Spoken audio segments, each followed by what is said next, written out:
Reality observation report.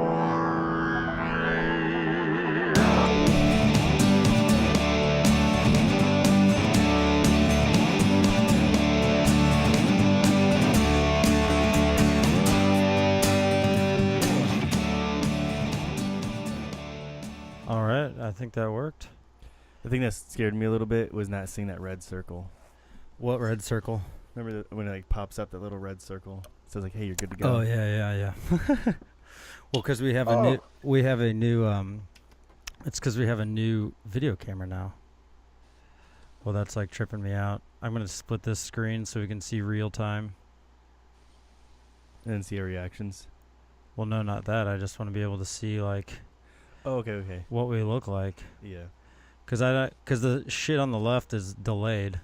Yeah, looking at delayed's a little weird. Hearing it delayed is even weirder. What if you could delay like your life? Like Prince of Persia? No. Like if you could, like, let's say you were like at work and something big, like some big conversation was about to happen, like a big meeting, and you could just, hey, I need to delay this real quick. I have to take a huge shit. Well, you can. If you're a CEO, you can Well, do no, that. you can't do that. You can't delay like real life. You're talking about like so you're actually happening in the future, but everything else is kind of going in the past, and it's like a lag. Yeah. Like a delay pedal. You tap like a delay pedal, and you're like, hey, I gotta take a shit real quick, and everything just kind of like delays, and then you come back, and it's like, so you just slow mo and then speed up. Yeah, like a pause button. Like if you had a pause button for real life. It's like the movie Click. Yeah, especially in this day and age when everything is like moving so quickly and so fast, and everyone's in a big hurry. You know, sometimes I forget to pee when I go in a meeting or something. I'm like, oh shit, I should have peed, and I'm worried about my bladder health. I'm worried I'm gonna get like a UTI or something. See, that's why I was talking about diapers, man. You just wear the diaper in the meeting. No, but a pause button. See, that's why they need to master time travel, because if we mastered time travel, then we could pause time, or somehow, like if time travel was attainable on just by your body, like you didn't need like a machine or anything, you could just straight up go take a shit and then come, and then when you're ready, just time travel back to when the beanie began, and then you could fast forward through the stuff you don't like. It's like real life DVR. Yeah, I would get kind of confused on the continuity of my life then. It's like, because if I went ahead of time, took a shit, and then came back, like, did I already do that? Or am I wanting to do that? And I go back in time, I'll just be like stuck in this Groundhog Day loop. Yeah, that would suck. Oh, yeah. Wait, how would that happen?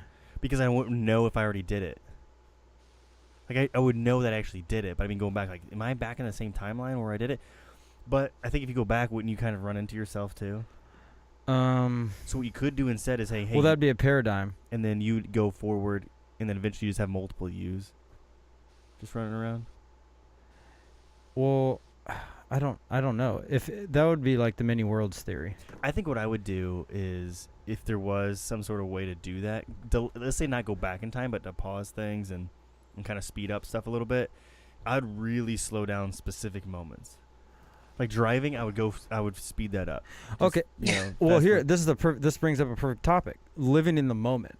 That's why they always tell you to live in the moment, be present in the moment. That way, everything always feels slowed down, and you never feel the need to want to speed up, or not necessarily speed up, because I get that, like fast forwarding through a moment. Yeah. But that's why they tell you to be present in the moment, because if you're not present in the moment, then then you'll want to reverse something, or I have a few things on that. One is, I think it's almost impossible to truly be here in the now, because everything is happening nanoseconds in the future, so you're perceiving it nanoseconds in the past. Yeah.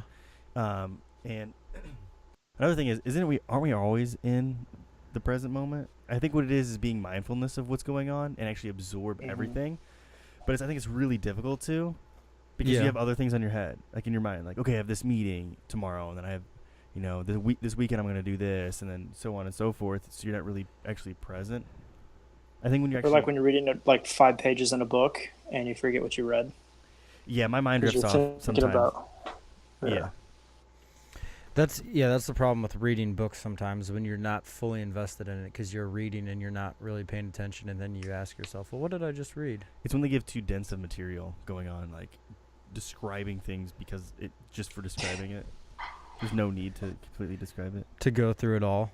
Yeah, like I'm reading this book called The Quantum Universe, and in it talks about clocks and how to use clocks as like waves, because certain waves can cancel each other out, but they're using clocks as like not clocks in the sense of time, but clocks in the sense of direction. So 12 o'clock, 3 o'clock, 6 o'clock, 9 o'clock. And so like a 12 o'clock and a 6 o'clock time wave on a particle can cancel each other out. But they go on and on about clocks, and it's just confusing as can be. And like every so often, at the very bottom of the footnotes, it'll say, switch out the word clock for wave. Just to remind you that like we know our stuff is really dense. Stuff like that, like I'll kind of drift off and like, I don't even remember what I was reading. And then as soon as I say that, it literally says in the book, reread this paragraph. They know that they can tell the future. Something like that. Yeah, so I get that, like trying to be in the now and all that stuff. But there's certain things that you just want to pass up in life. I'm saying like going to the bathroom is kind of tedious. It's unnecessary. Well, it's necessary, but I mean to experience like, oh, I can't wait to be in the now. I'm going to the bathroom and smelling those smells of the VFW. You know. I mean, I don't think anyone. I mean, I like to go to the bathroom when it's convenient for me, but I would say that it is quite an inconvenient thing. Yeah, just reality part of your life. Well, just kind of like if you're in the moment doing something, it's more of like a hindrance than it is a like if you're in the middle of a sick jam and you're playing in a band and you're rocking out and shit, and all of a sudden you got to take a piss. That's bad, because then it affects the whole jam. It affects the rest of the show. Then it's going to affect you. So it's kind of like one of those things. You always just have to make sure that you go pee-pee before you do something very important. Do you ever like when you like wonder where all of it's coming from? Like I haven't drank in an hour and I still have to go. Yeah, I think it's your bladder size. Yeah, sometimes I guess it just shrinks and inflates. What, your bladder? Yeah, because we put bad stuff in our bladders, and it makes it it either decreases the size or increases the size. I've never passed a bladder stone, but I can just imagine how awful that would feel. Oh, dude, I heard this story. This guy I used to work with, he said that one time he had a kidney stone, and it hurt so bad when he was pissing it out that he passed out, blacked out, fell, smashed his head against the porcelain back of the toilet, and got knocked out, and his roommate came in, and they had to take him to the hospital. So he's like hanging out there, like his bits hanging out. Yeah. Poor guy. I wouldn't want to be like awoke. Like no, we're gonna put him back in the ambulance. Do not pull his pants up. We'll just like. Oh God, that would be bad. Carrying him out in the streets and everything. Oh. It says that someone says that we are coming out of individual speakers ears. Someone's coming in the left, someone's coming in the right. Yeah, that was intentional. That's what we want to do. No, because I'm on the right side, you're on the left side. I don't know why it would be doing that. TJ's coming at you in the center. No, that's what my dad said. He said he's coming in the center. I don't want it to be like that. I want it to be stereo. Why? That technically is stereo. Mono would just be all of us straight ahead. So we're coming at you in stereo. Yeah, but it should just be a stereo device. It should be coming in stereo. I don't know why one person's coming in the left ear, one person's coming in the right ear. Maybe switch your headphones around. I think that would still be the same thing. I know, but then you can hear me on the opposite ear. It's like I don't really like listening to him on my left ear. Well, it probably sounds that way on headphones, but it'll sound normal on like a computer or something. We'll just be coming out of one or the other. Yeah, I can see how that could be quite annoying if you only heard yourself. Yeah, I don't know. It's for effect. Yeah, TJ, exactly. can you check it? Can you plug your headphone into your into your computer and listen to it real quick? Yeah. But anyways, Barry, what's been on your mind lately? Nothing really. Just the everyday existential crisis. Oh, I forgot. We're going to talk about the existential crisis. I have my notes and everything. So, should we define what is the definition of an existential crisis? I Well, looked let's it up. hold on. What's the definition of existential? I don't know. So here, I'm gonna look it up. The definition of existential, just so we can start from the beginning. Well, I believe it's the idea that it's beyond you, like existential. I think it's something like that.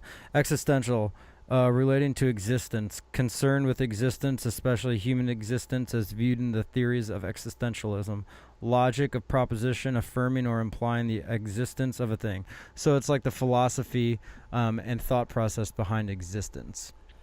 Yeah, But I always thought that it was more of a deeper matter than that. Kind of. that sounds pretty deep, dude. Well, Like, I feel like that sounds pretty one-dimensional, though. why? It's the extent, like the whole idea of you and what all this is. Yeah. Yeah, so, I mean, when I took modern thought in high school, I liked that class a lot. It was about existentialism, like Catcher in the Rye, Metamorphosis. Did you ever read any of those books? No, I think the only book we read in high school was The Giver. Oh, I read both of those. Which ones? Metamorphosis and Catcher in the Rye. Oh, well, you probably took modern thought at Kirkwood. Yeah. But so, and both those are just about existence. Like Metamorphosis is about a guy that wakes up and he's a fly on the wall. That So- book was really fucking weird to read. Yeah, so he's questioning like his existence and everything. And then Catcher in the Rye is just about this punk ass kid, who just Holden Caulfield. But Yeah.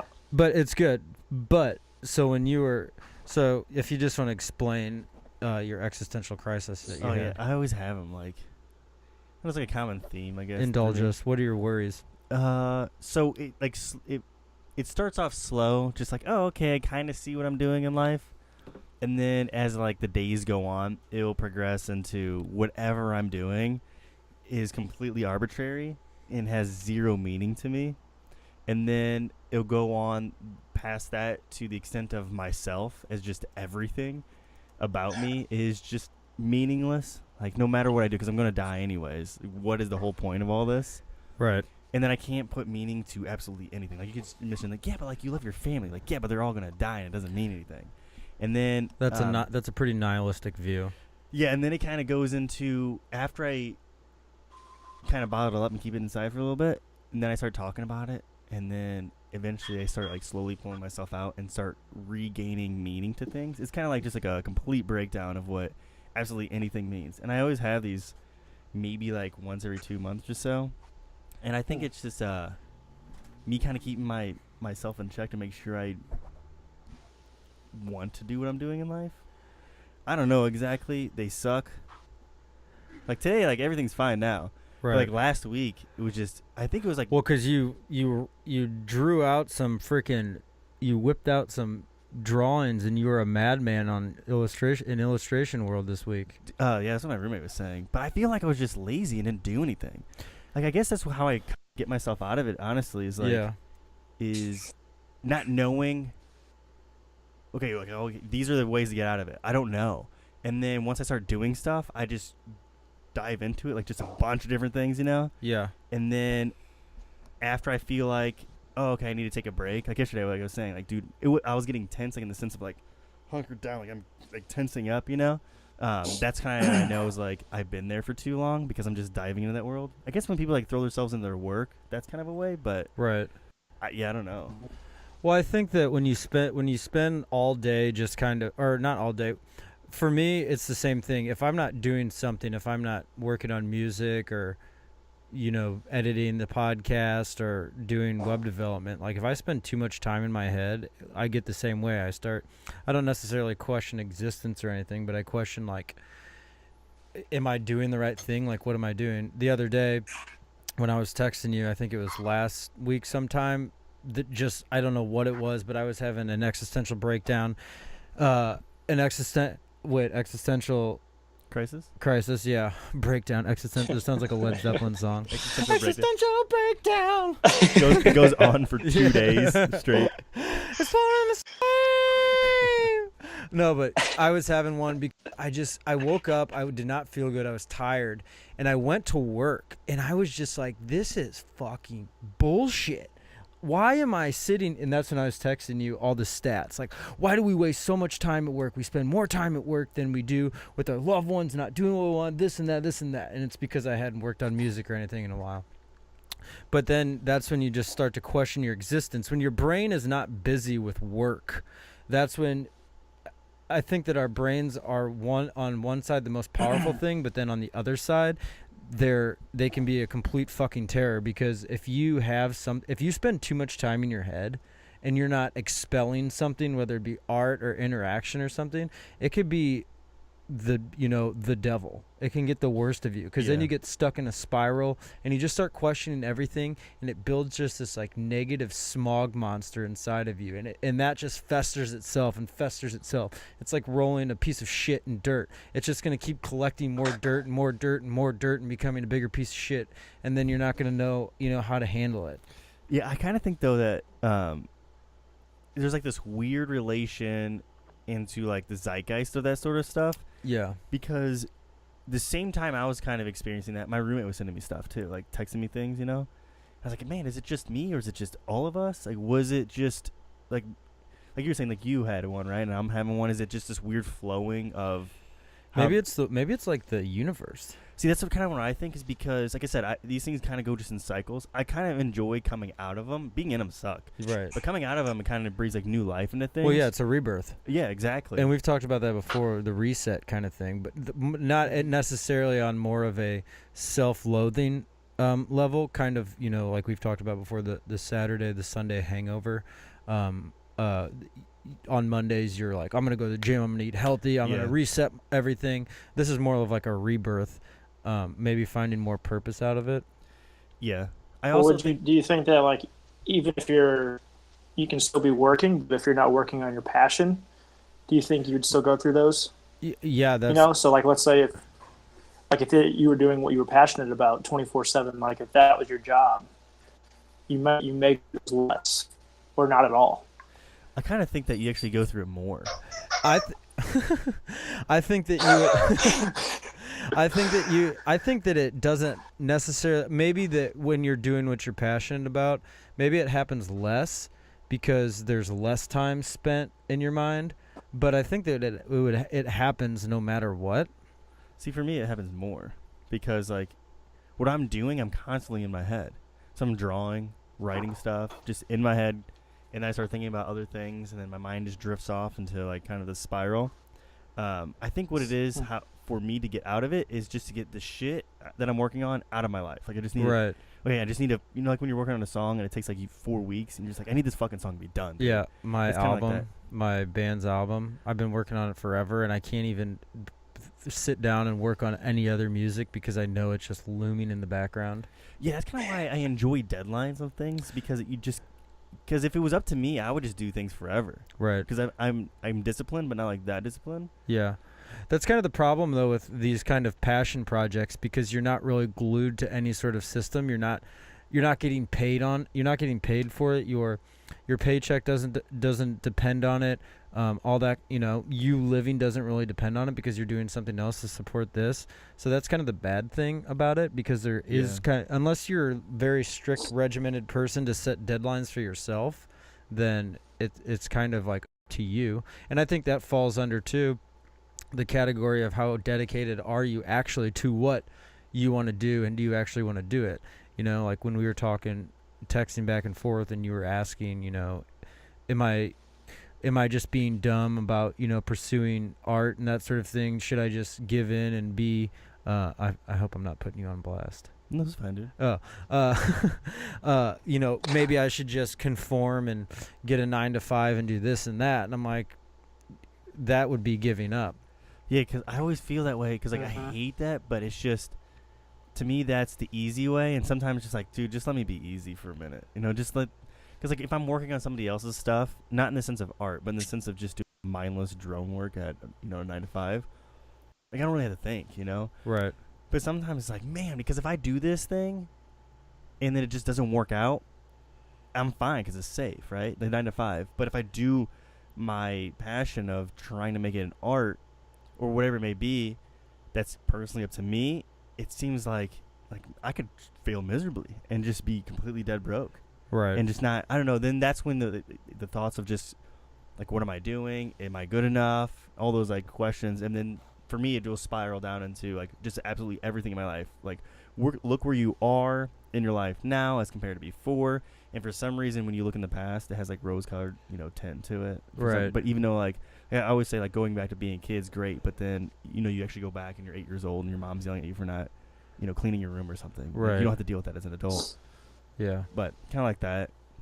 So yeah, I think that way all the time. And see, that's why for me, I think it's going to be more. It's going to happen more if you're doing the thing that you like doing. But Yeah. it might be different for you. I think that also part of you hits that kind of existential crisis because you also know, like when you were saying, why I don't like serving these people or I don't like doing what I'm doing. And I think it's kind of like you're wasting your time, or you think you're wasting your time doing these frivolous things when you should be working on what makes you passionate, which is your art. So it's that's what kickstarted it for me.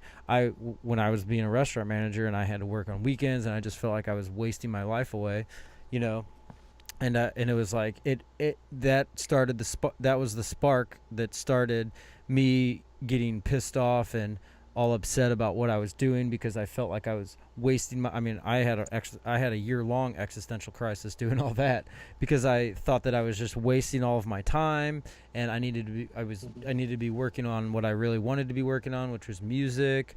So I think that that's kind of the springboard. I think that the basis, I guess the eye of the existential storm comes when you realize that, and you can realize multiple times, I feel like in a lifetime. It's just that point when you're like, what am I doing? Why am I wasting my time? I need to be doing this or I need to be doing that, but I have to do this. That sort of thing. It all has to do with kind of like free will. And I can tell when they're going to kind of start too is usually I'm an early riser.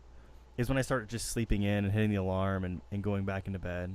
Like for the past few days, I just been getting up, actually just getting up. And that's how I know it's like over. Yeah. But when I don't realize I'm just going to go to sleep because I'm tired. I'm just tired.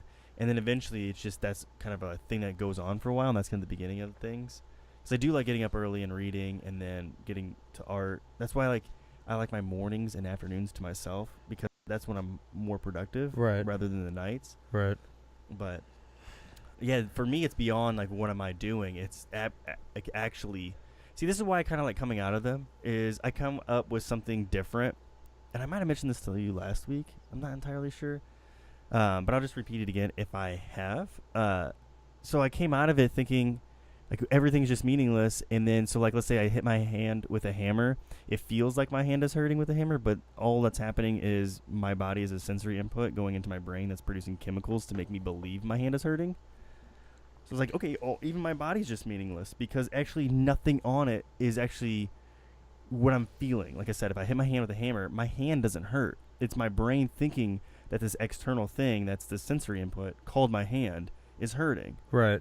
And so like, okay, everything is just completely meaningless, even my body. Yeah, but I think that's I think that that's almost kind of like a contradictory statement because I feel like that is, you're assigning meaning to meaningless. In order to recognize that it is meaningless, you're giving it meaning.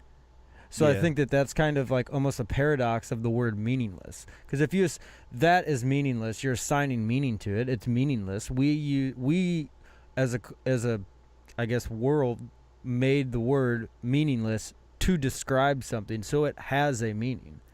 Yeah, it's kind of the idea that something came from nothing. Well, you're defining nothing. So nothing actually is something. Well, and I think that people, that's like a heavy topic or a heavy subject because people always try to, and we've talked about this before, but people always try to define where it all came from. What came first, the chicken or the egg? How did the universe get here? This or that, whatever. And because we try to assign meaning to it, but I think that some things are just, you just have to be like, it just is. Yeah, you kind of just have to let things go. Wasn't that in that book that you are reading? That it just is. In Your Brain is a Time Machine. Yeah. Yeah, kind of just how things just are what they are. Yeah, and I think that sort of mentality of trying to figure out. No. That was from Sean Carroll's podcast. Oh yeah. Yeah. Oh, that's right. Yeah. But I think that people trying when you get into an existential crisis, it's almost like trying to figure out the origins of the universe. Because you're constantly you're trying to do deductive reasoning down and pinpoint this thing that you can't feel, or that you're feeling at the moment, when maybe you just can't. Maybe it's chemical imbalance, or maybe it's universal imbalance, some sort of shift in the universe, or some wave or whatever, something like that. Because it is kind of weird that you felt that last week, I felt that last week, you were feeling it this week. People feel down all the time. Maybe that unexplained feeling of downness is not necessarily something that's inherent within us or something. It's external. Yeah, I can see that, because everything's kind of like a wave frequency, and so Right. your brain is actually giving off waves, and then it's just hitting you differently to make you feel down. Because like I said, even like, friends will just like text me certain things like, man, if you're thinking of it too. The weird thing is, though, I can give really good advice when I'm feeling it and they're feeling it. Yeah. So it doesn't seem like oh, hey man, look at the bright side of stuff. Right. It's actually just me telling myself in some sort of way without realizing it, like, hey, just look on the bright side of everything. Yeah. You can draw. It's not like you woke up and your hands are gone. That's one thing that really irks me when people say is, it could be worse. That sort of mentality. That's like a negative positive. That's just a nihilistic kind of. It could be like, you're like, man, I'm having a shitty day. Well, there's people over in Africa, they're starving. Yeah, that's terrible, but that's not an anecdote to the way I'm feeling. It's like they want you to like suck it up and then think negatively, and then think about people who have it far off worse. It's like, yeah, you're right. I get it. Yeah, other people are feeling I shouldn't. But you can't help how you feel. Yeah, and I understand the intention of peer. They're just trying to raise your hopes and stuff, but it doesn't help you in the moment. And it's it just pisses me off. Like, oh, it could be worse. Yeah, I fucking know that it could be worse.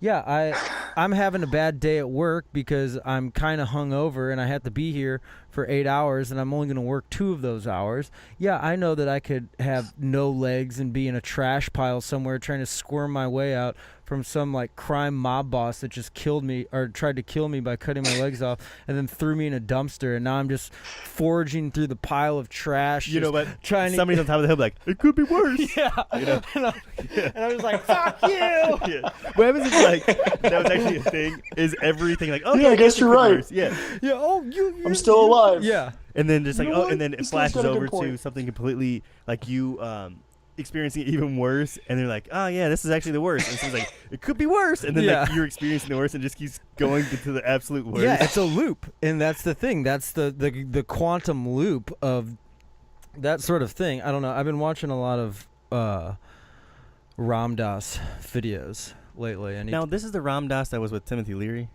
That was him, right? Yeah. He I can't remember what his real name was. Robert Halpert. Okay. Robert Halpert, something like that. Yeah. Okay. He was the guy at Harvard who got fired or got disbarred or whatever from Harvard when they created acid and were doing a bunch of acid and stuff, LSD. But he goes by Ram Dass now. He's been going by Ram Dass for a while, though, right? Oh yeah, since like the '60s. His story is he did the Harvard thing. He got fired. He was doing some LSD and stuff, and he met this guy. He was staying with these people, and they went over to India, and they were like, "Man, you got to meet this guy. You got to meet this guy, Maharaji, who was a guru." So he met him. He didn't buy into it at first, and then he like went on the top of this hill and met this guy. And he told him something about him. He said, "Oh, you think I'm a fake or something." Told him something that he was thinking on the way up. And Ram Dass was like, shit. So they got him hooked. So he started being taught by Maharaji, among some other people like Krishna Das and other people. Duncan Trussell always talks about him. But anyways, I've been watching a lot of his lectures, and he just talks about kind of internal suffering and you're gonna always suffer, right? But it's your mindset on how you handle that suffering, and just kind of having this internal battle with good and evil, and just kind of, it's hard work. It is hard work to get to a spot that I think that every person tries to get to in their lives, which is, I mean, to sum it up, I guess would be, eternal happiness or eternal love. I guess it's that thing that you're looking for, whether it be Not having existential crises anymore. Yeah, exactly. But I think that in the way that Ram Dass talks about it, everyone is always having existential crisis and battling something inside. It's just you have to do the work to sift through it, as opposed to just kind of giving up on it and that sort of thing. And that's kind of, I guess, from what I understand from stuff that I've been reading and listening to, it's kind of like that is the path to getting to attain enlightenment, or whatever you want to call it. But I think, I mean, call it existential crisis, but I think that someone that doesn't know what it is, I think it just is a battle. But just being, trying to get through it with love and happiness and that sort of thing, and take from it lessons, I think is the most important thing. Yeah, like I said, I always come out of it with some sort of new insight. Right. Mhm. But it's always something completely weird, like I was saying, like hitting my hand with a hammer, like that sort of thing. Yeah.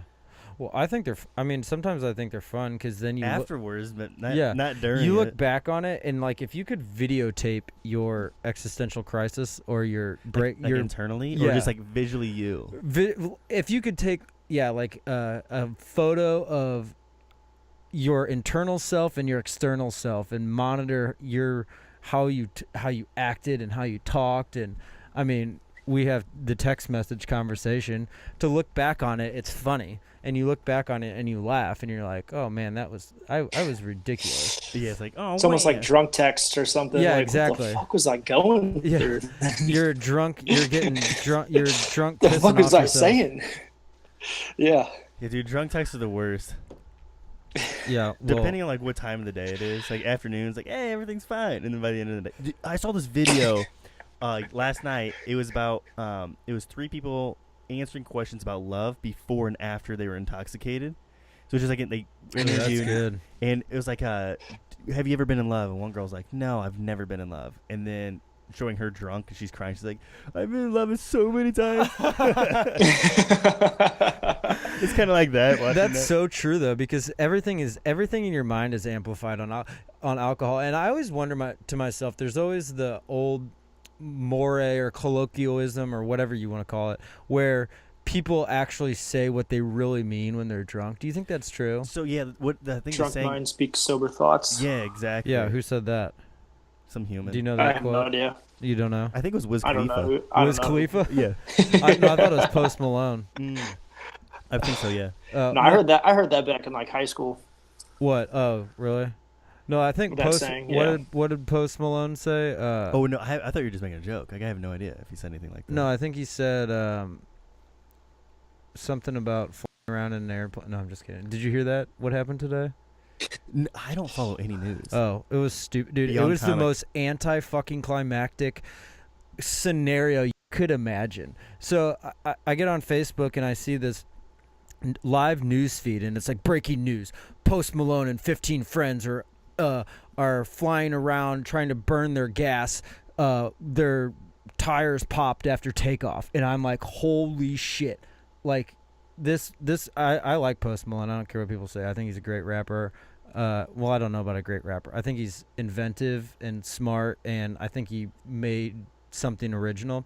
Anyways, but so his plane is flying around. They're trying to burn fuel because when they took off, I guess their tires blew out. So when you land, you got to put your tires down. So everyone's like commenting, making all these big just being assholes, being like, oh, sucks for him or something like that, just being negative. Could be worse. Yeah, could be worse.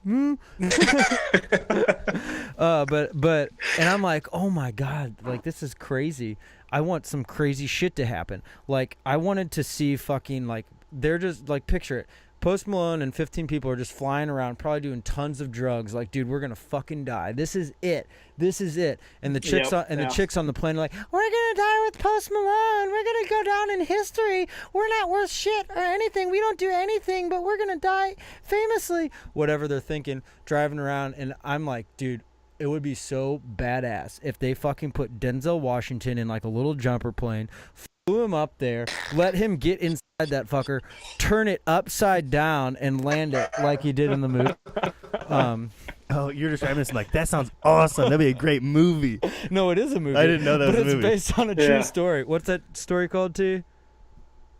Flight? Yeah. It's basically like That's Denzel. an original name. Yeah, it's based on a true story. Basically, Denzel does a bunch of coke and gets Is all it? drunk. Yeah. And gets on a plane, and the landing gears are stuck, so he has to land it upside down. And I think like 2 people die, but he's like considered a hero. Yeah, like 2 or 3 people. Yeah, but then they find out that there's like drugs and shit in his body, so then he's got to go to court. It's just this whole thing. But anyways, the whole time that Post Malone's flying around up there, I'm like, dude, they're gonna get that pilot, or they're gonna get Denzel, or like what crazy shit's gonna happen? A UFO's gonna come down and save him, or whatever. So I'm like watching this live feed, and there's people watching on the video, freaking out and stuff, and the plane fucking lands normally. Lands, smooth landing, probably smoother than the last 5 flights I've been on. Landed, I'm just like, oh. But it was the best publicity stunt ever. Isn't that weird how you were attracted and you wanted to see something bad happen though? Like, yeah, that's because of media. We're being like conditioned to just think the worst shit ever, you know? Yeah, that's why you just don't pay attention to it. Yeah, it's hard. Yeah, exactly, but it's hard. There's like little pieces that seep through. Because I don't use anything that will tell me news. Really? I don't. My phone doesn't have news. Stop. Computer doesn't have news or anything like that. Maybe I should follow into news because I don't know what's going on. It's all fake anyways, Barry. Yeah. Alex Unless Jones. it's comic book news, dude. Yeah, Alex Jones is the only real news. Just kidding. No, but so then I come home and I turn it on, and it's about that dude. Andrew, you're gonna get banned. And then it's about that dude the Colorado guy that murdered his wife and his unborn baby and his 2 kids. And then it's about some Iowan teen who got abducted and got killed by some illegal immigrant and shit. And I'm just like, no wonder I thought that today. It made perfect sense why I thought. Oh, yeah, because you're getting negative. Yeah, it's like mean world things syndrome. from- I yeah. expect the worst to happen. I wonder the news subscription that you could subscribe to where it's just all positive news. Nothing but good news. Yeah, it's called search out your own shit that you want to listen to and find. I think people do some good news, but it's probably boring. Honestly, like today, a guy saved tons of dogs from a well, and brought a missing human. Like nobody's like, oh wow, cool. Yeah, it's only good for like 2 seconds. Right. And then that's it. You get a slight little shot of serotonin in your brain, like, oh, that's cool. I guess maybe that's what it is. Yeah. Is that we don't really encounter a lot of negativity out in the real world. Yeah. So when we get it, we're anticipating it. Yeah. So when we get it, it feels really Yeah. good. Because it's like a loop. It's like you watch the news and it's all this crazy bad shit's going on in the news. So you're like creeping around your house, like you hear a noise and you're like, oh shit, is it finally time? Because subconsciously you want someone to come into your house. So you. Yeah, I knew it. Yeah. You see. Yeah. I knew it was gonna happen. It's like that false reinforcement. No, but I was thinking today. I had a note down here, but it's the psychological term for like mean world syndrome is basically like what we see in the news and all that kind of stuff, all the bad stuff that we see going on kind of conditions us to expect the worst and think that the world's a lot worse than it is. Well, I necessarily don't think the world is actually that bad. I actually think the opposite. I think everyone's getting better. I think that the vibration is being raised higher and people are becoming more informed and more smart and aware of things because of the one good thing about the internet is because of that. People are able to find their own tribes and dig into their own information, much like what we all do. We are on a journey to be informed and to learn and that sort of thing. But I think that I was thinking today, like, so what was like the first bad video game, like shoot 'em up? Was it like not shoot 'em up, but for me, GTA. What? GTA. No, before that it was like Resident Evil. So mine for Time me Cop was Mortal Kombat That shit was brutal. Yeah. Oh, But I think there was. yeah. I think back then though there was. E.T. on Atari. Oh yeah. That was a bad game. Yeah, but I think that back then though, there wasn't as much bad stuff going on in the news, and it wasn't as amplified as it is. But I feel like, yeah, like Grand Theft Auto, like that sort of thing. That was like a purposeful, like almost like an MK Ultra thing to get people started thinking in terms of crime. Because if you think about it, like Grand Theft Auto, and then you have Halo. Now you have this shit where people are flying around on school buses, stabbing each other, and You could say the same thing about music, though. No. Music, you're not. People. Yeah, an active participant. People blame rap music all the time for no, that's bullshit. all the violence. That's bullshit. That's not interactive. All that's the rap listening. music that I hear is like club bangers and hype songs. Yeah. It doesn't, I don't banging really, bitches, making Talking money, about, and drinking. like NWA, for from instance. from Yeah, like a long but that's time. not even that. I'm talking like look at it from a psychological standpoint. For like kids are literally younger and younger and younger now when they're exposed to seeing blood splat off of someone when they're shooting them, or stabbing someone and stealing their car and all this bad shit in video games. And it's just kind of like, I don't think on the surface it causes anything, but I think at that developmental age, you're not really sure. And there's still decisions and stuff being worked in the back of your mind. So when you're susceptible to that kind of thing, like when you grow up and other things start working back there, they kind of get mixed and gelled together. So you're like a little confused. It creates this kind of thing. It desensitizes them. Yeah, exactly. Yeah. It desensitizes them. And then it's just kind of like, and I mean, I don't know if this is, I have no idea, but like school shootings and that sort of thing. Like I can't help to think, but does like some of that kind of contribute to that? They were trying to say that the Columbine shooting was contributed to Doom, but Yeah. I don't necessarily think that these violent video games or violent movies. The reason is because like when I was growing up, maybe it kind of had the adverse effect, but when I was growing up, my dad would always like shield my eyes from like a naked body. Don't look at any naked body. And that's natural. Yeah, right. But like, growing up, if I was like, I don't know, 8 or so, they asked me my favorite movie. It's like Rambo: First Blood Part 2. Where a guy gets shot with a bow and arrow that has a like explosive in it, and the dude just fucking explodes. That was an awesome scene. Yeah. See, like, so I was like seeing that stuff as a kid. It was like, oh, you can see this because it doesn't happen in the real world. But I think that's Andrew. I was watching. Sorry, Bear. Go ahead. No, you're good. I was watching Scarface and all kinds of fucked up horror movies with you and Jake, and I was like in kindergarten. Yeah, but you're normal thus far. I see where I was gonna go is Yeah. I wonder if it's because they were telling us this isn't real. Well, I don't. Yeah, I agree with that too. It has everything to do with your environment and your upbringing. But I also wonder how much of it could be genetic or neurological. So I did have this idea that the reason why people get highly infatuated with people, I've been thinking about this for a while, is the over heightened versions of movies. Is like you have 1.5 hours to show a guy and a girl falling in love, kind of messing it up somehow, and then getting back, and there's a true love. 1.5 hours to actually believe it. And people in everyday life actually try to live their life that way. Right, The Bachelor. Yeah, and when I was watching that video of those people before and after when they were drinking and talking about love and everything like that, is it clearly shows that the things that we watch are so heightened to what love is. Right. Is it can't differentiate between that and being highly infatuated with somebody, Right. thinking like, kind of like when like I say like in the movie that you have a short span to follow these people to fall in love, right? Right. It could be the same kind of concept with violence, is that it's such a heightened level that we're always waiting for. It could be just with anything that's heightened, Yeah. because anything that's going to be an extreme version of what it is going to be way more interesting than how it actually is. Well, it kind of takes it into like a fantasy, it takes it out of the real world, realistic norms, and puts it into like a fantasy world. Like, I'm going to fall in love, or if I kill this person, they'll come back, that sort of thing. See, that's one thing I think that a lot of people who shoot up schools is they don't understand that. Because when you're a kid, you play video games, right? You just turn it off, turn it back on. You can just, Right. start the whole thing again. I don't think they actually get. I think one person ended up killing his parents a few years back. Yeah. And I actually thought they'd come back. They actually believe that. Yeah, but so that's my thing. It's like, and the more and more media options that we're putting in kids' hands and that sort of thing, it's going to become significantly worse. See, I think that it doesn't really boil down to the media itself.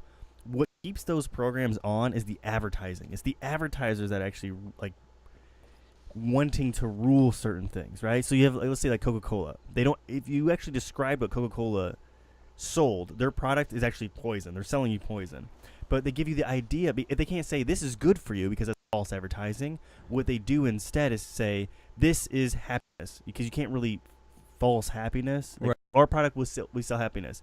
So you're watching a news program, and all of a sudden, you read about somebody getting shot somewhere or wherever, and then the next thing is happiness. Have a Coke, like that sort of thing. Coke's putting that on. They actually want like the worst possible fucking thing ever. So when you watch the commercials, I don't know. I'm not going to speak for Coke. I don't know entirely if this is true, but it seems that when you watch something that's awful, the next thing that's going to happen if it's a commercial is like, how fucking happy can you be Right. with our product? It's And just, they're the ones keeping the program on.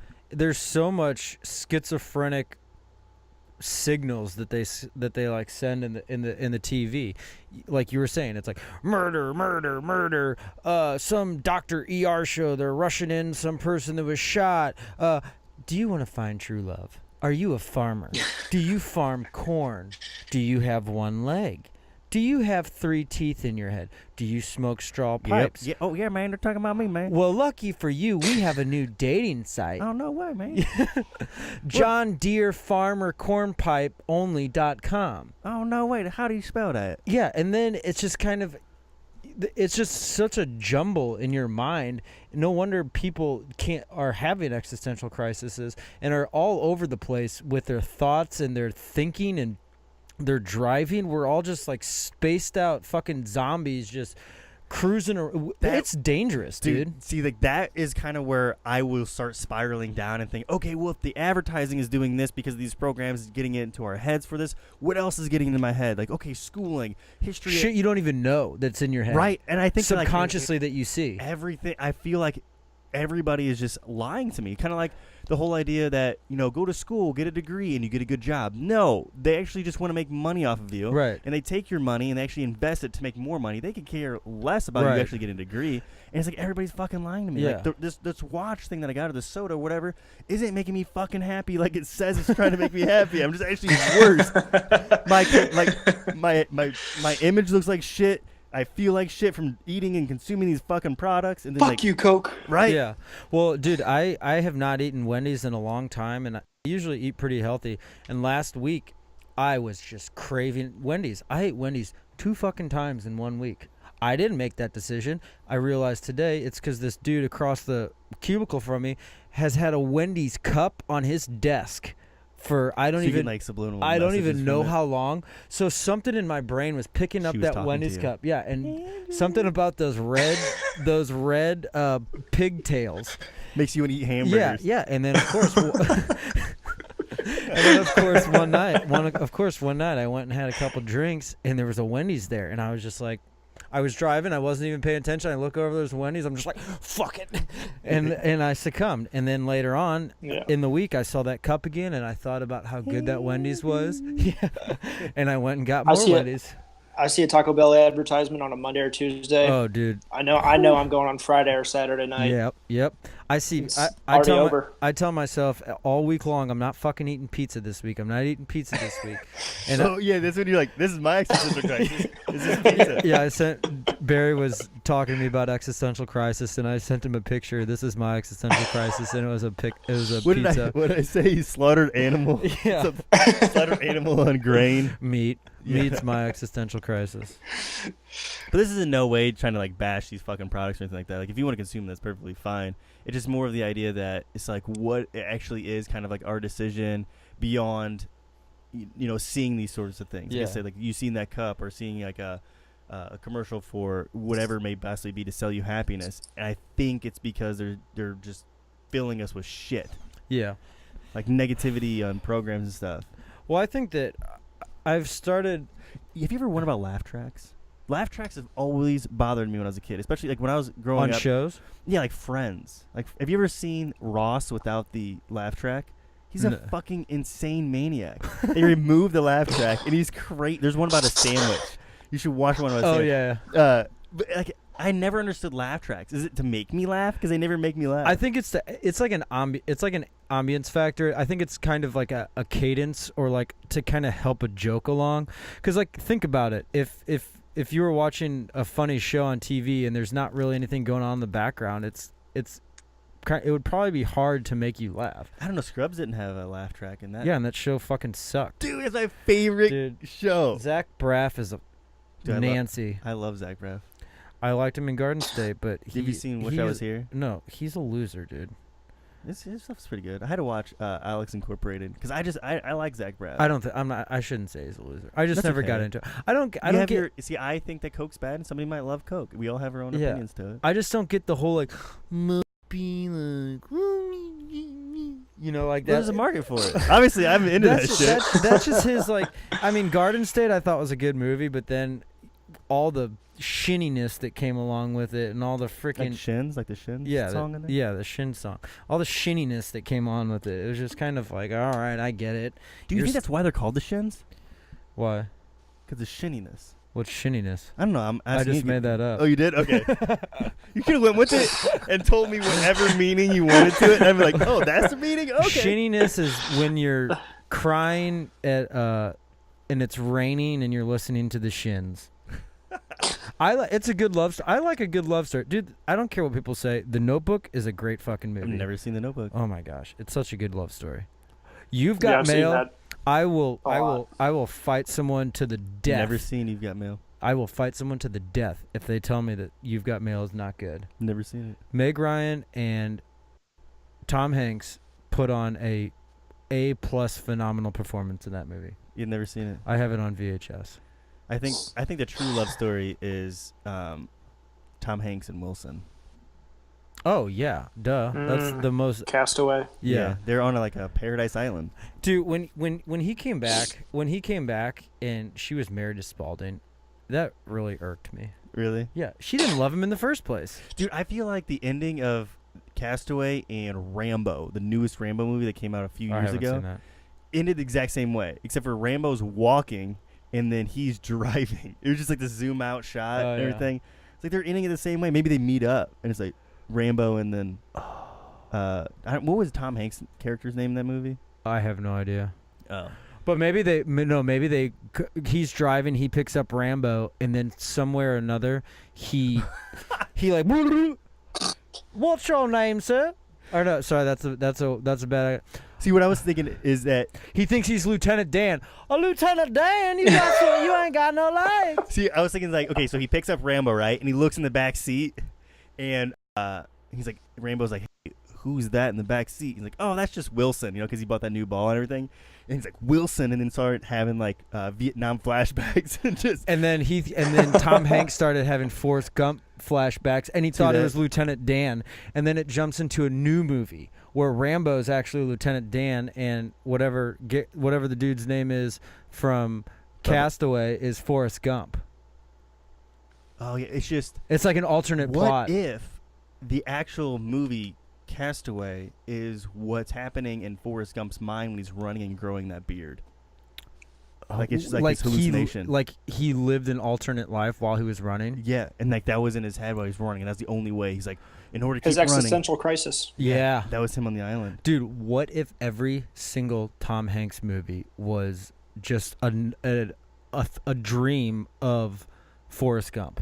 That could make sense. That's why he was so slow in real life, but he was so wise. It's because he was living all these different other crazy fucking stories. Like, dude, he was a train captain in his lifetime. He was a UPS manager guy in his lifetime. I thought was it FedEx? FedEx, yeah, sorry, FedEx. He was captain of a boat that got pirated in another lifetime. He was an airplane pilot too that saved people. A toy that came to life. A toy that came to life. He was in love with a woman. He was a little kid that turned into a big kid, or vice versa. I can't remember the story of Big. He lived next door to these crazy people that were killing people in their basement. What movie is that one? The Burbs. Oh, I never seen It's like an early 90s. It's a good movie. It's an early 90s. What else? What about the TV shows? Like Growing Pains? He was in Growing Pains, right? Oh, yeah. Dude, so he lived a lot of lives. Forrest He's Gump. still living. And he's still living. Yeah. Maybe he's immortal. Maybe he's God. Tom Hanks is God. No, Forrest Gump is God. Tom Hanks is just an incarnation of Forrest Gump. He's like the second coming of him. Yeah. Tom Like Hanks is Forrest Gump transcended, and then Tom Hanks is just the vehicle in which Forrest Gump travels in. What do you think the meaning of chocolates is then? Life is like, or life was like a box of chocolates. It's love. So the chocolates are love, and that's why he's like, life is like a box of chocolates. He's just saying every single chocolate thing is a different. It's the body of Christ. Yeah. no, it's not the body of Tom. of Body Forrest of Tom, Gump. sorry. It's not the body of Body of Forrest Gump. Forrest. Or he bites into each chocolate, then because he's telling the story in the beginning of Forrest Gump park bench, and then it ends with him at the park bench, right? Everything he's eating is a different movie. It's like boom. And his mama is Mary. What if we are all just reincarnations of Forrest Gump? We're just in this simulation, and when you die, Forrest Gump is right fucking there, and you walk up to the house. Like when you die, you just all of a sudden you're running up that dirt road from those dudes in that truck, and that's like the devil, and he's plunging after you in those trucks. We're just like wobbling around. Yeah, with you. and like your life is those things on his legs or those chains, and you're just running and you're breaking free, and that's when you finally get out of like this world. Tell me to run. Yeah, and then you get in that house. That's why Apple's doing so well. Why?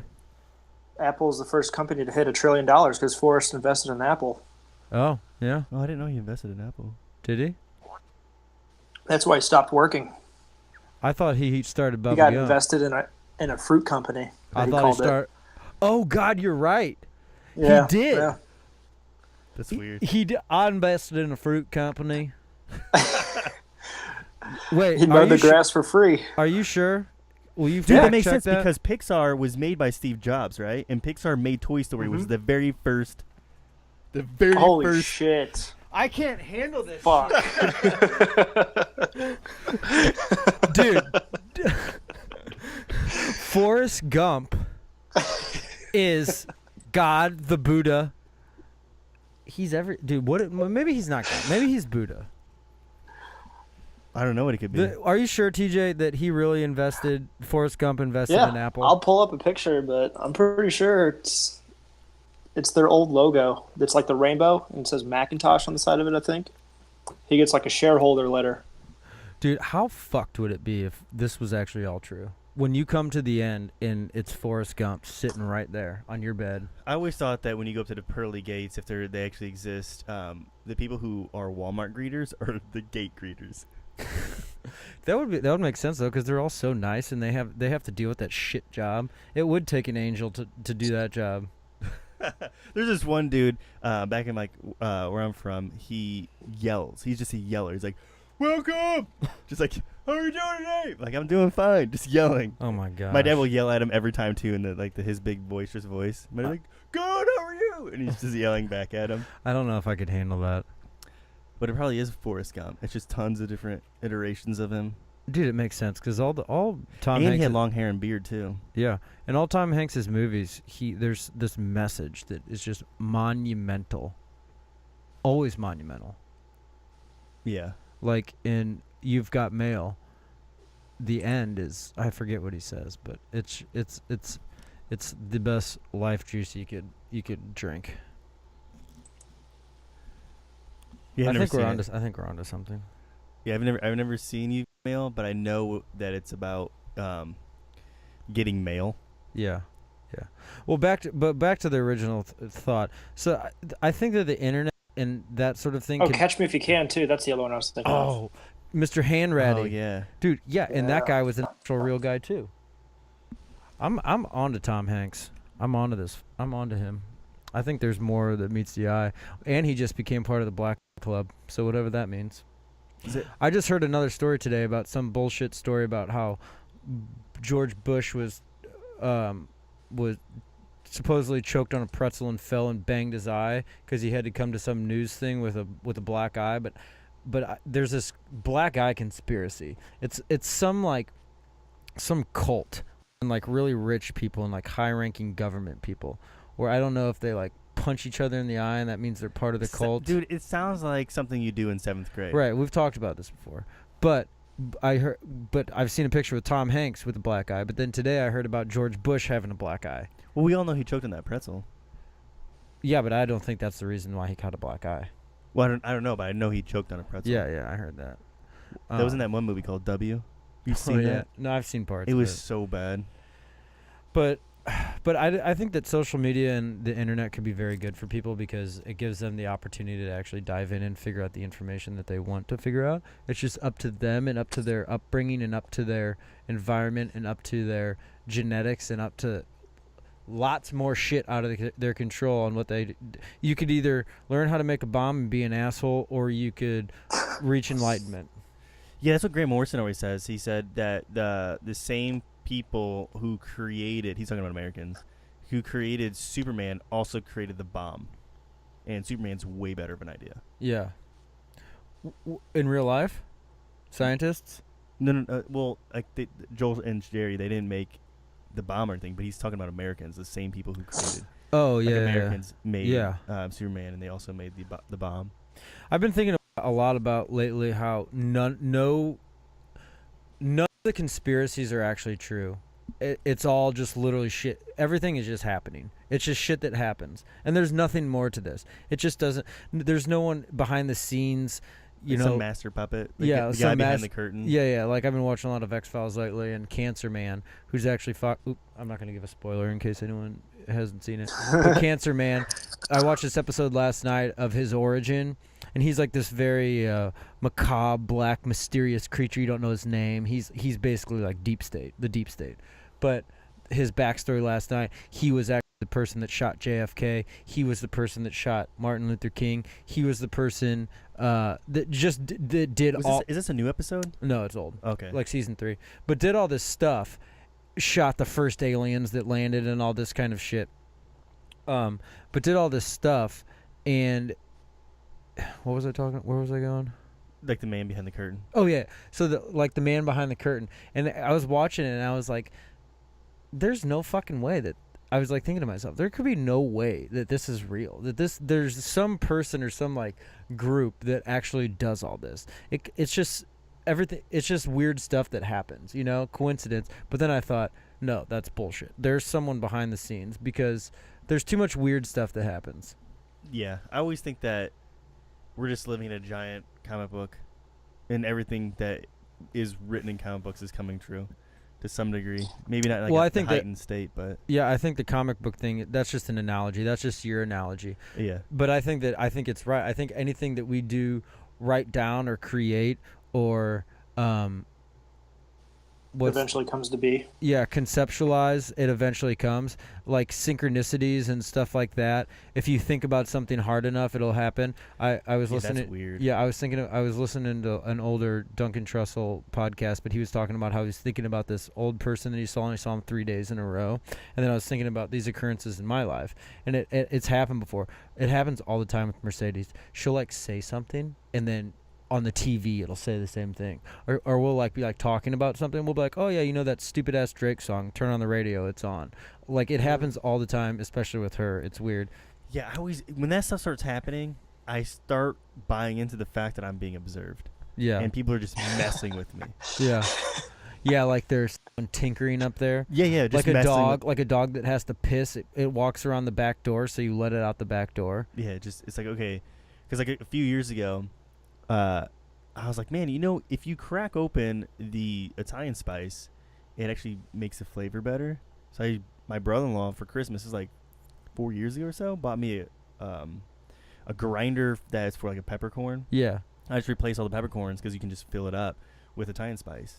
In the past 2 years, I started seeing grinders for Italian spices out. I'm like, what the fuck, man? Yeah, but do you think that that's because you just didn't notice it? No, they didn't exist. They did not, because I was looking for them. I was telling my brother they should have them, and then they started having them.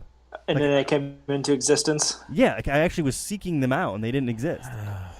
That would be dude, that would fuck my head up. I think that's like if you buy a new car, though, and like people start noticing that car after they get that car. Yeah. Yeah, but I actually was seeking out these Italian spices, and then lo and behold, I'm being observed. And Yeah, like, but that's a fucking good idea. Yeah, but there's also a lot of stuff. Fuck, that, we got to make that for Barry. yeah.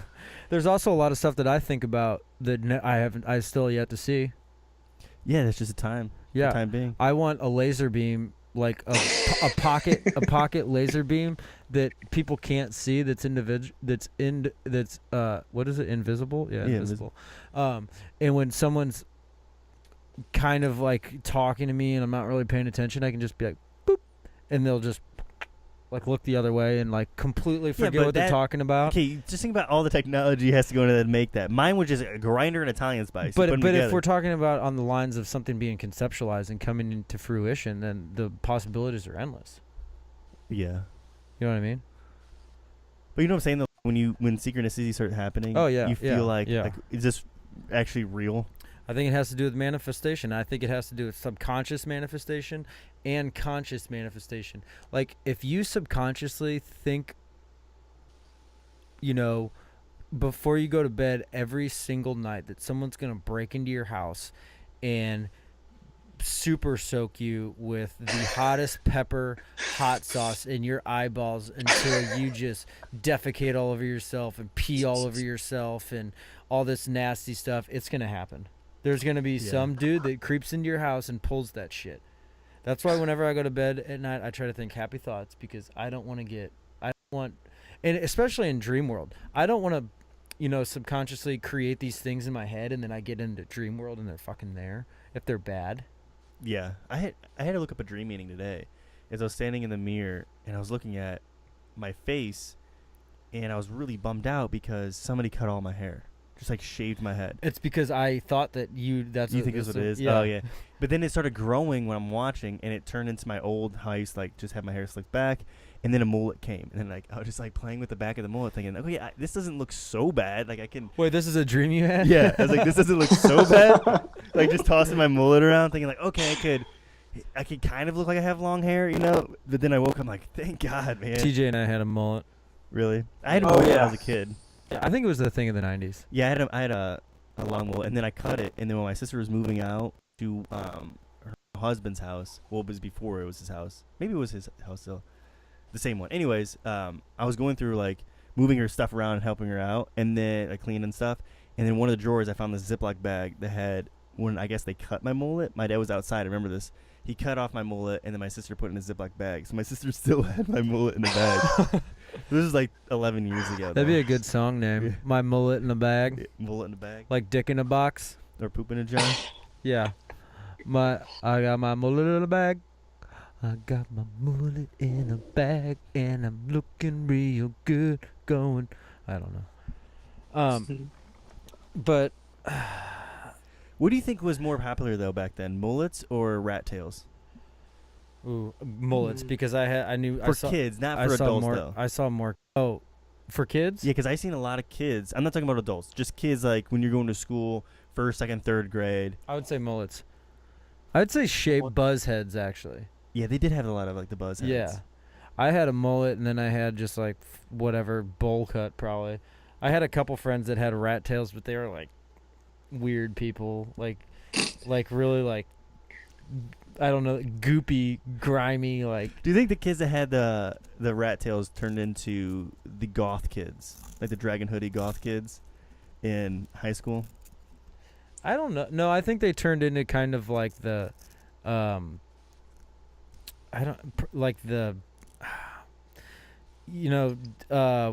wear like rhinestone jeans and like really tight affliction shirts and shop at Hot Topic. yeah. Well, no, not Hot Topic. What's that? Ed Hardy, the Ed Hardys. They're the rat tails are the Ed Hardys of the world. The 90s Ed Hardy like version. I think that's what they grew up to now. Like, I don't understand those jeans at all. What, for rhinestones? Guys, yeah, for guys or girls, I don't get it. Even though I think, though, that based on my observations, if you're a girl and you're wearing those rhinestone jeans with, like, the things on the back of the pockets, you're probably a hood rat. Yeah. Like, hands out. Hood rat, hoochie mama, ratchet. Yeah. Ratchets. Yeah, for sure. Like, no, I don't. Why do they think those jeans are cool. I don't know. It's fashion. They probably look at the way we dress and they're like, God, look at those. Yeah, sometimes when I'm wearing like this exact thing, like with the cutoffs that are red and like the Henley short sleeve, like I look like a Lego pirate. I got like the long hair and everything, and it's like I look like a Lego pirate. You should carry a Lego pirate around Like, under your that's keychain. the Lego version That's your of me. spirit animal.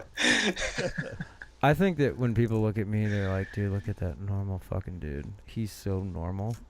Just because, like, You probably just blend in then, if anything, if you're normal. that's the key, dude. You just want to blend in.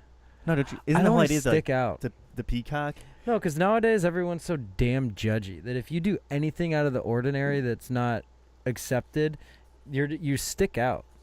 Yeah, but that's based on their stuff though, not really yours. Yeah, that's true. And the whole idea is my dad used to tell me back when I was a kid that good publicity or bad publicity, it's still publicity. Yeah, that's true. So even if it's good or bad, like just based on the way you dress, like Yeah. here I'm talking about rhinestone hood rat jeans, you know, like, and I'm 100% being Isn't judged. there like a on it. song called like Rhinestone Cowboy? Yeah, but is actually what it's about? Cowboy wearing rhinestone jeans, No, I think it's about Hood Rat Ratchets wearing rhinestone jeans. or is it about the hood rats trying to get the cowboy? Like I sure like the way you ride that horse. Yeah, I don't know. I think it's both. Okay, I think it's both. do the cowboys wear affliction though? I thought they wear like UFC Cowboys do. yeah. Yeah. Man, what is that? Tex Montgomery. Can't remember the name. Cattleman's or something like that. They wear. The barbecue sauce? Is that a barbecue sauce? Yeah. They Okay, wear I was thinking barbecue sauce? They could. I don't know. Maybe barbecue sauce stains shit on their shirt. Yeah. No, I was thinking about the That's a country song. clothing. She had a barbecue stain on her white t-shirt. She That- was killing me in that mini skirt. Is that really a song? Yeah. What I don't get with country music, I don't understand. So Chris Stapleton, I think he's a phenomenal. Yeah, he's a great musician, right? He doesn't sing like you know what I'm talking about? Yeah. So, like, why do they sing that way? I don't get it. Well, nowadays they don't sing like that. They sing. Well, I haven't They're heard rappers. poppy. They're glorified pop rappers. Yeah. On country music? Yeah. Really? You listen to Oh, it's terrible. recent country, dude. The most recent thing I got was From a Room Volume 2 by Chris Stapleton. Like Oh. most recent. Chris country I Stapleton listened is to. not. He is traditional country, right? See, I always heard when I say, like, "Oh, you listen to country," I'm like, "Yeah, I like Chris Stapleton," and they'll say, "No, he's Southern rock." I'm like, okay, I can get ki- it. Yeah, I can kind of see that. Yeah. No, nowadays all the country songs are.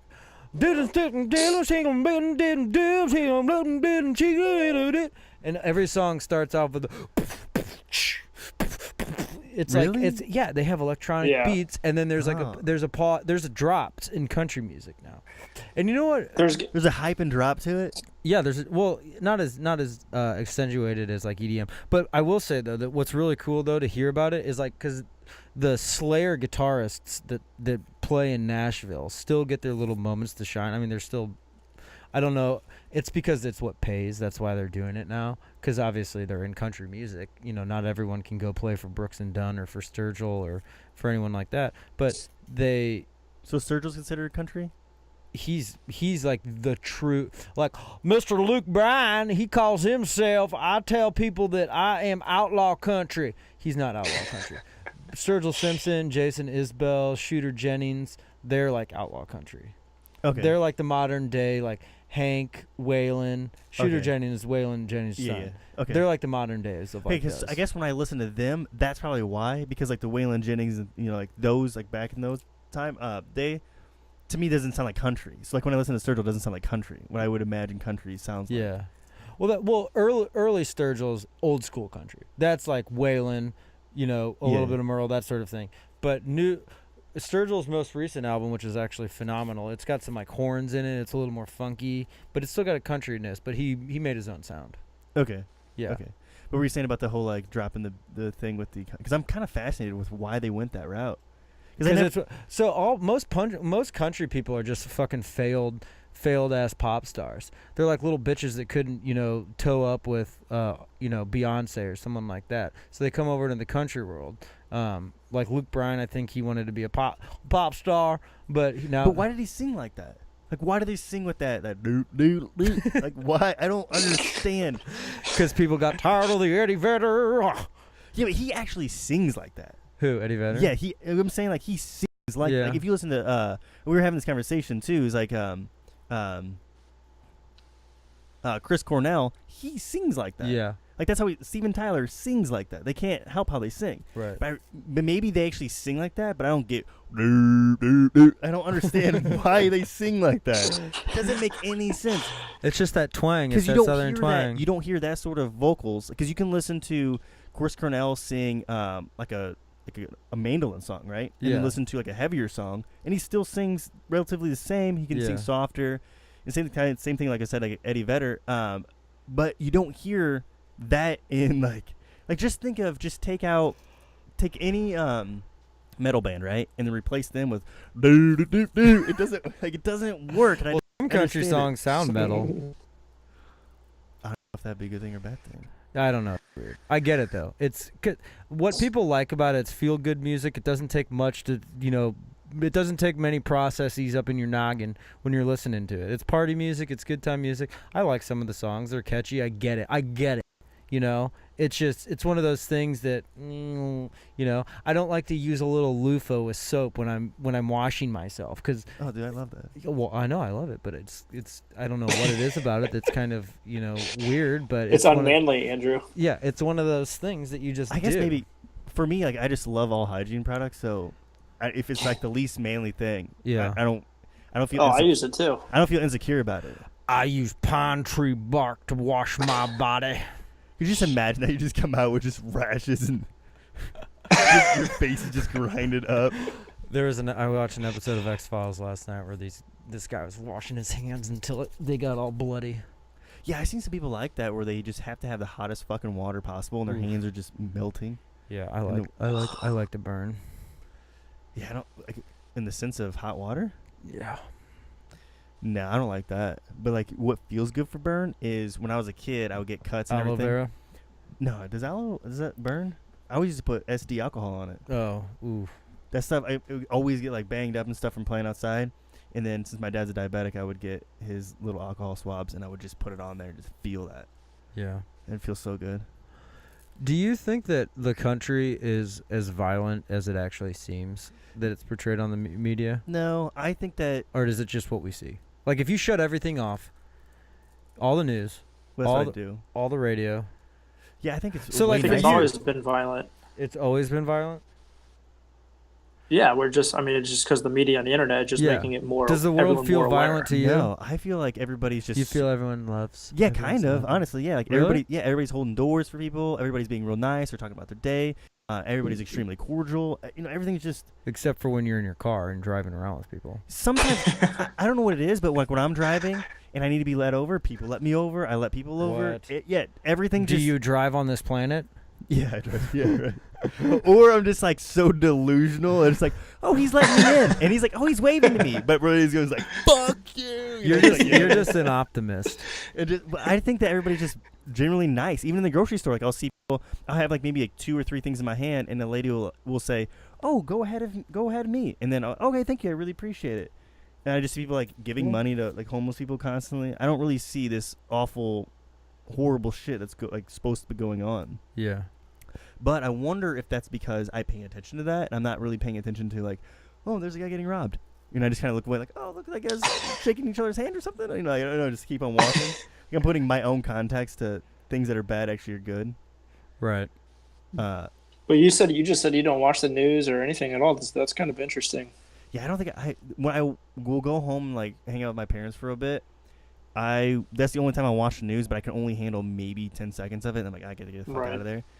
But probably in maybe close to like a decade of actually not watching or listening or reading any sort of what they consider the news. I'm just not really interested in it because it's not real. What's not real? The news? Yeah, the stuff that they're talking about. There's no like fact check or anything like that. They just say shit. Well, no, they have fact checks according to them, according to whoever's running the shit. Well, that's true, because if you ask me a question and then I go fact check it from somebody that's going to agree with me, like, oh, that's a fact. Yeah. Well, that's what me and TJ were talking about today. We were talking about TJ was listening to shrimp Duncan Russell, yeah, and trussel, yeah, shrimp parade. And yeah. what was your query about it? So basically, Duncan was talking about how all of this fake news and all the internet and media going around, if you're somebody who bases your reality and the way you view the world off of all of that, then we're entering a time in human history where reality isn't actually real. It's just based off of all of the fake stuff that's being said. Right. So my point with that to what you said is kind of like we only know what we're being fed, you Yeah. know? Yeah. So like the news is only what they choose to show us. Where does that come from? You know, who's shoveling it down in them? It's not Jeff Daniels in newsroom being, you know, trying to do the right thing and show the Well, right thing. You know that Jeff Bezos owns the Washington Post, right? Yeah, exactly. So whatever he wants to be in the Washington Exactly, Post or doesn't want, exactly. he's controlling He actually the news. he actually took it a step further and then started talking about all of the AI and all the bots that are taking over social media and how they're like producing fake stories. So at some point, all of those bots and whatnot are going to be pumping out fake stories, and we can't do anything about it. Yeah, like the Russian bot farms or whatever they're called. Yeah, exactly. Yeah. I remember, I don't know. So there's this thing that was on Twitter. I think it was Microsoft maybe or some program that would do AI and then accumulate tweets that are happening in real time and then follow up with its own tweets for it. Right. And then in an hour it was like racist and hated women. Yeah. It's essentially like a small AI program. So I mean, you can write it in any computer language, C#, F#, probably React, probably JavaScript. You can literally write like a capture bot, which will take in information, check it through words, build a system off the words, and you know, it essentially is a small system that learns and just repopulates information. You know what I mean? Yeah. Like way back in the day when you would want there'd be we did this thing, an online band competition where the person with the most votes got to go on to the next thing and actually play like a show for like a battle of the bands thing. And I found this bot and it literally just clicked likes. Just fucking clicked likes. But someone was smarter than me and they had like 8 computers doing the same thing. So it's essentially just like that thing.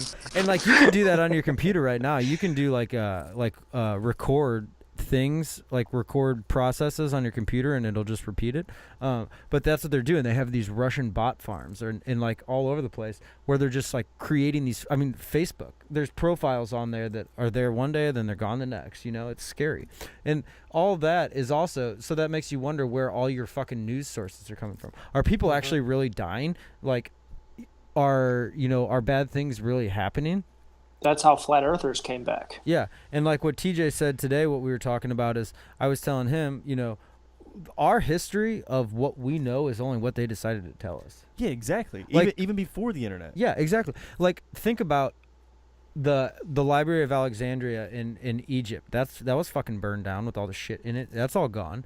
There are parts of the Bible that are missing. We don't know what happened to the Mayan people. There's other when the Catholic Church denounced or whatever it is, called the Knights Templar heretics, they burned all their shit. There's so much stuff that we've lost through time, you know. So TJ said, and I agree, that we probably only know like a fragment of what has really happened. Yeah, what I don't get is if we have communication, why don't we know what cave symbols are? Yeah. Like the communication just broke down so much that we don't understand what these certain symbols mean. Yeah, there's lost connectors. There's lost connecting pieces. Yeah. You know what I mean? Yeah, I agree on the whole, like, understanding maybe a fraction of a % of what actually really happened. Yeah.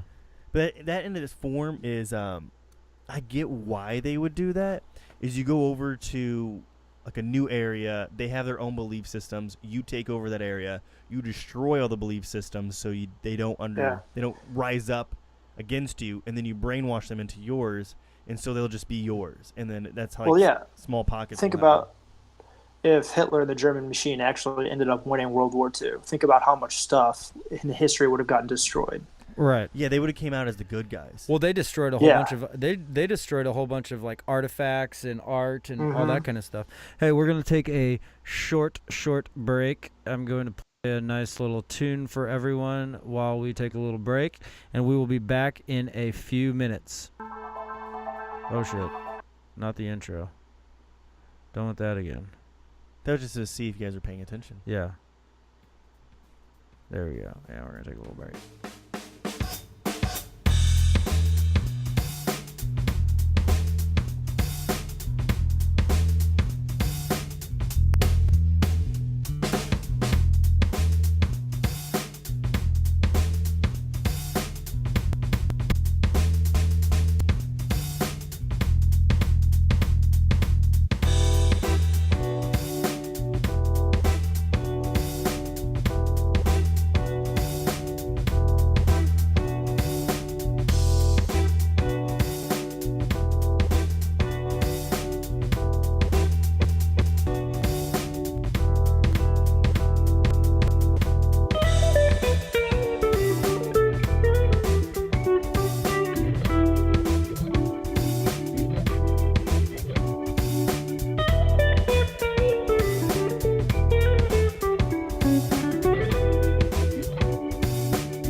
All right, we are back.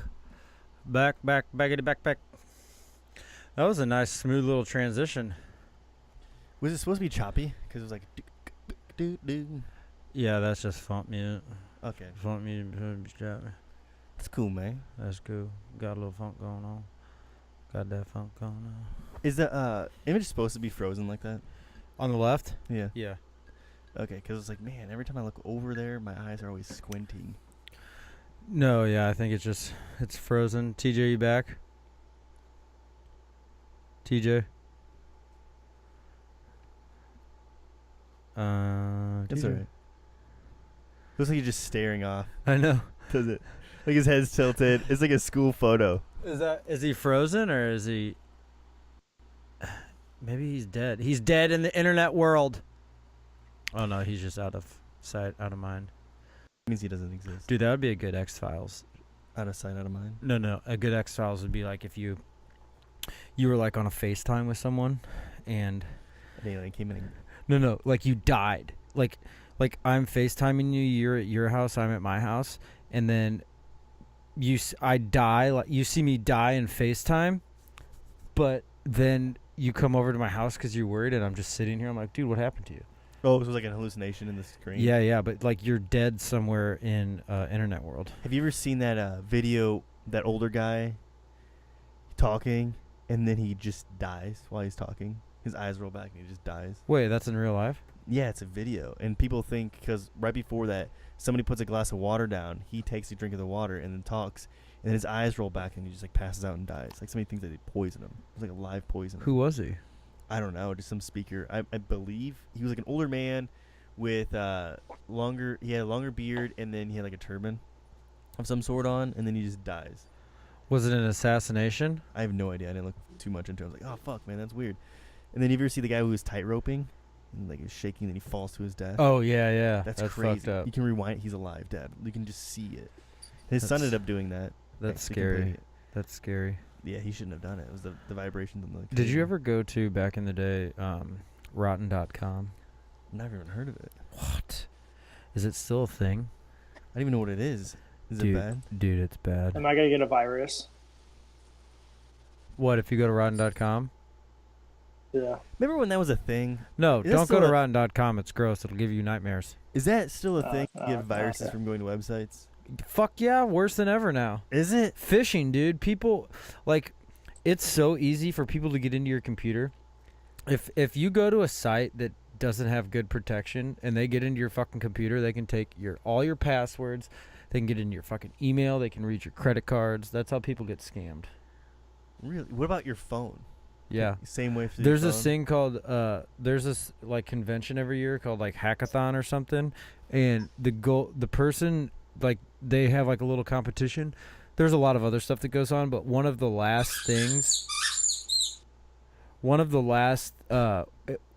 the prizes or whatever is the last person to get hacked wins. Or if you don't get hacked, your phone doesn't get hacked. So when you come in, immediately everyone starts trying to hack your phone. And they don't do anything bad. They just like send you a message like your phone's been hacked, and then you're out. Okay. And then the last person to see get hacked gets hacked. It's kind of scary, man. I mean, wins. Yeah. I think that there's one of my old neighbors ended up going to prison for Hacking? Yeah, cyber doing shit, man. That's scary. Yeah, I don't. Why don't you just, if you just completely get off of it, like completely off the internet, right? Yeah. I know some certain things will still exist on their saved stuff, but Oh, dude, it's forever in cookies, in cookie world. It's a cookie jar and it has all your information in it. is that so bad? Dude, it's fucked up nowadays. Anything that you ever say or look up or all your information, it's up there. It's in the cloud. Yeah, I remember like the big scare was they're gonna find out what you looked at porn. Yeah. Remember that? It's like oh no, I don't want people to know that I'm watching. I was gonna say some grotesque shit, but like I don't want people to know I'm watching that. Right. Why? Because people are like, oh man, that's fucked up. You watched that, and they're going home like, that's a pretty good idea, man. You know, I never thought about that one. Judgers. There's a line from a Modest Mouse song that says, "How we feel about what we do is by who has watched us." It's kind of true. Like, how do you feel about the stuff if you got caught? You're like, oh, really embarrassed. Yeah, I would. I mean, It's like if you go up to heaven and God just plays a reel like, dude, what were you doing? And just shows you a reel of the shit that you were doing. You have to sit there and watch it. I would not want to do that. I'd probably just laugh. That would be the worst thing. I'd laugh like, dude, you recorded me. You think I'm weird for doing this stuff, and you recorded me. You know, when you have to when you get a DWI, you have to go in and watch your video of you getting pulled over. Really? Yeah. Like, I don't If you- believe you. If you Just get another if car. you get like a lawyer and stuff, they sit down and watch the tape with you. So it's like, imagine if you have like a very bad DWI and you don't remember shit about it, and then you're like, you wake up in jail, you're like, oh fuck, my life's around, and then you go and you watch the DUI tape with your lawyer, and you just see yourself, and you're like butt naked dancing around with some rabbit ears and like trying to grab the cop's butt and just acting like completely fucking nuts, and you're like a normal person. You just went out with the bros one night and you got roofied by some one-legged IHOP waitress. Remember the farmer? You probably was a match. Oh yeah, up. yeah. You got He probably matched meeting her up. on that. Yeah. Matched her on It one-leggers. could be worse. Yeah. Yeah. Matched her on one-leggers. Could be worse. You could have been wearing like doe ears or something, man, but you're The wearing guy from rabbit the garbage dump. ears. Yeah. He's squirming out. Like, Yeah. Yeah. But He's in your front seat on the video. But you go back and watch that, and you're just like, fuck. That's why I'm afraid to do anything on the internet now, other than like, not that I would do anything bad, regardless. But sometimes my mind does wander, and wander in the sense of like, I wonder how I would make some sort of potion that would dissolve a carcass. Joe was even talking about that, remember? He's like, I was just saying something to my friend Yeah. as a joke to get a rise out of Yeah. him. And then everybody freaked out on him. Yeah. It's kind of like that. Yeah. Because you get so comfortable doing this. Yeah. So then if I typed that in and then they found the remnants of a melted body near my house, and then they check everyone and they look on my computer and he's like, this motherfucker was looking up how Did to you ever do that in college? what? Like if somebody, because you always had to sign in, right, to use the computers. Yeah. Then if somebody left their shit open, you just go on Oh, Amazon. yeah, like, I'd fuck it up all the time. yeah, like how to build Yeah, bombs. and I stuff. put like gigantic diarrhea piles on, as their like Facebook profile picture, change their password, Yeah. all that kind of stuff. Yeah. It's kind of like that, and they get in trouble. Like, Yeah, but so like if you type that in and then something, you know, a synchronicity happens or something bad happens, and then they come and check your computer and it's like, oh, well, you were looking up how to dissolve carcasses, you know, like anything can be used against you. yeah, And I don't. What happens when they're able to download our minds and our thoughts? Yeah, I don't really want to talk about that because other people talk about that shit all the time. they will just figure out if free will is real or not, and then they'll just go accordingly, and we'll be living in Minority Report. Free will is real because I could Nope.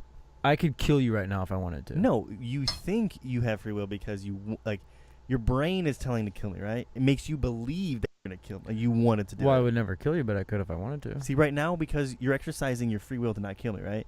It's not true. It's because in your brain, chemicals are going on telling you what to do and what not to do. It just really feels like you actually have free will, but you really don't. I don't. That's a conundrum. I have a That's question. that's how I view about it.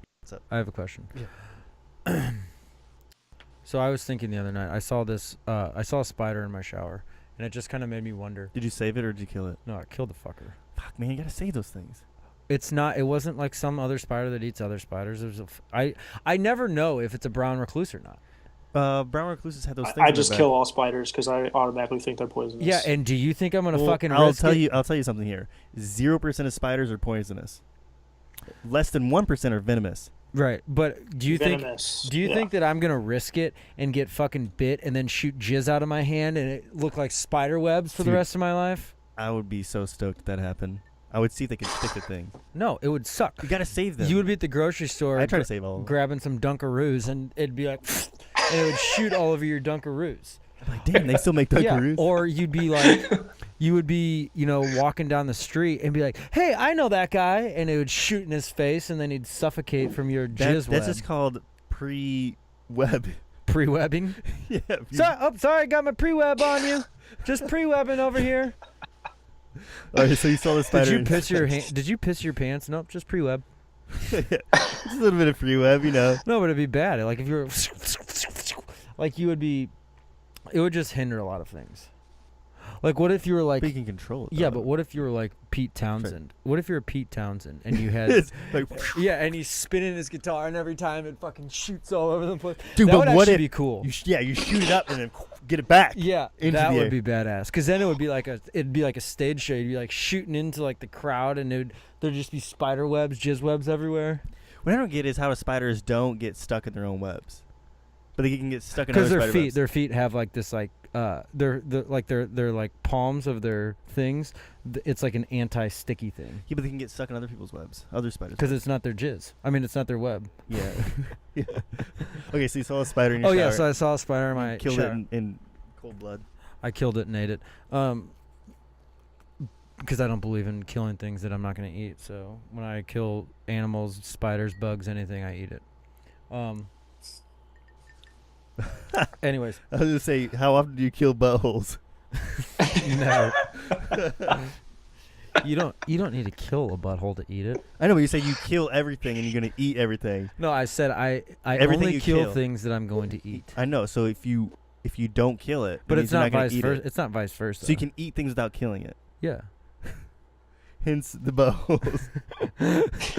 Anyways, so your Oh yeah. spider. So there's a spider, and it just started making me wonder. And I heard a statistic somewhere a long time ago. I don't know if I believe it, but so when you're sleeping there at night, right? We're talking about eating and we're going in your ear. No.